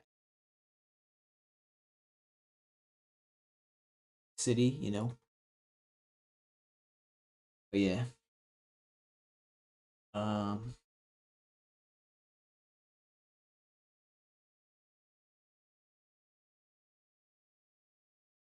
Oh my god, you're really gonna have the sounds? Well, the sounds keep in mind of locality, so you have to remote exec. If you use play sound, make sure you remote exec it, or use say 3D. Um, the other ones. That's a tackle. That's a tough one to do. I hired 20 voice actors and realized shortly after I had no idea how to put voices to units or cinematic briefing. Now I have tons of voice lines in Google Drive. Um,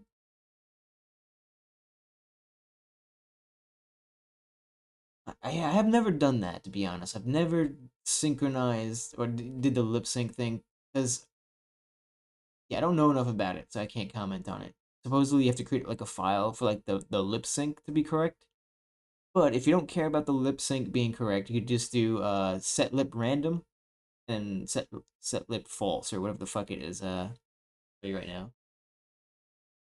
These are the two commands that I use when I have my civilian interaction script. When you question the civilians, their mouth just moves in random directions. There's no sound actually. I guess it doesn't matter, but the player knows that he's talking. Set lip, not lip, lip. Yeah, set random lip. That's what it is. And then set random lip true and set random lip false. So random lip true means that the mouth is just gonna constantly be moving like he's talking. just the random mouth movements, and then false is when they're just back to normal. If you want, you could do that, and it won't be. At least you'll have something. You know what I mean? Where you're not wasting your time completely. But I do. I'm too lazy to figure out how to do the lip syncs shit. To be honest, I'm sure it would look awesome. I guess because it's a cinematic, I guess you gotta have it look good. But start. Yeah, PowerPoints and Arma.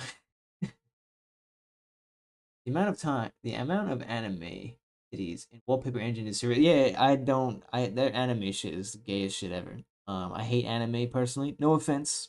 I like when it's done right, when there's good shading and good uh, smooth animation transitions, like the art aspect if it's done right. But yeah, the culture behind anime is fucking gay.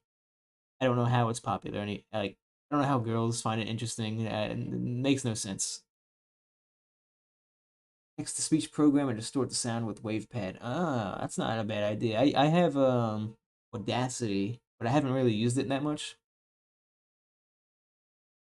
Yeah, I wonder if I have any of my fucked up weird noises that I did. I haven't.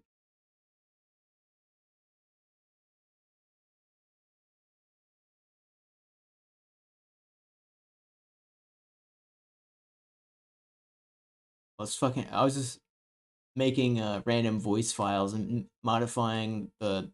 This might be cringe, but this is me doing random voices to see how good I can make it sound. This is like supposed to be like a stone mountain character, like a character made of stone. I'll crush your bones. I'll crush your bones. Yeah, I would always I love to do voice acting and stuff. Like I like augmenting my voice, um, even without the fucking program. One of my favorite things. If I could do any job, it would be a voice actor. But yeah, anyway.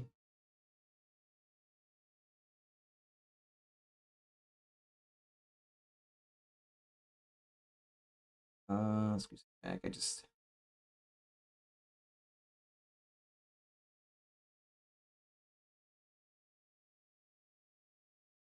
oh yeah, I don't know why it took me so long to catch up to the chat. I'm like, I'm only like two sentences away. Screw cinematics. I used to love making back in the Warcraft 3 days. I don't know why I don't do them in Arma. Yeah, like that kill cutter. There's a nice little European tang to it. You like that?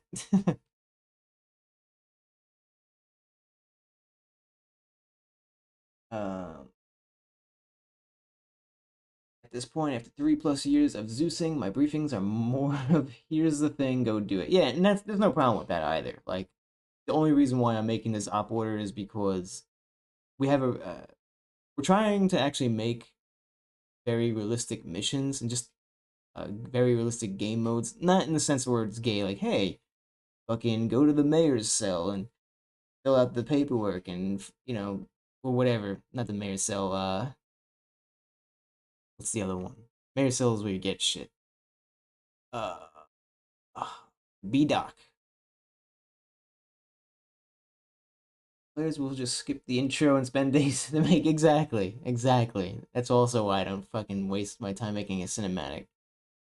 Unless you're doing like one for a YouTube channel or something, then that's cool. Doing a mission, if it's a single player mission or like a small co-op mission, that's cool too. If you do it for a public server, most people are just gonna press spacebar or whatever and skip it. This is what it is. Unless you can remove that ability and they have to watch it every time they connect.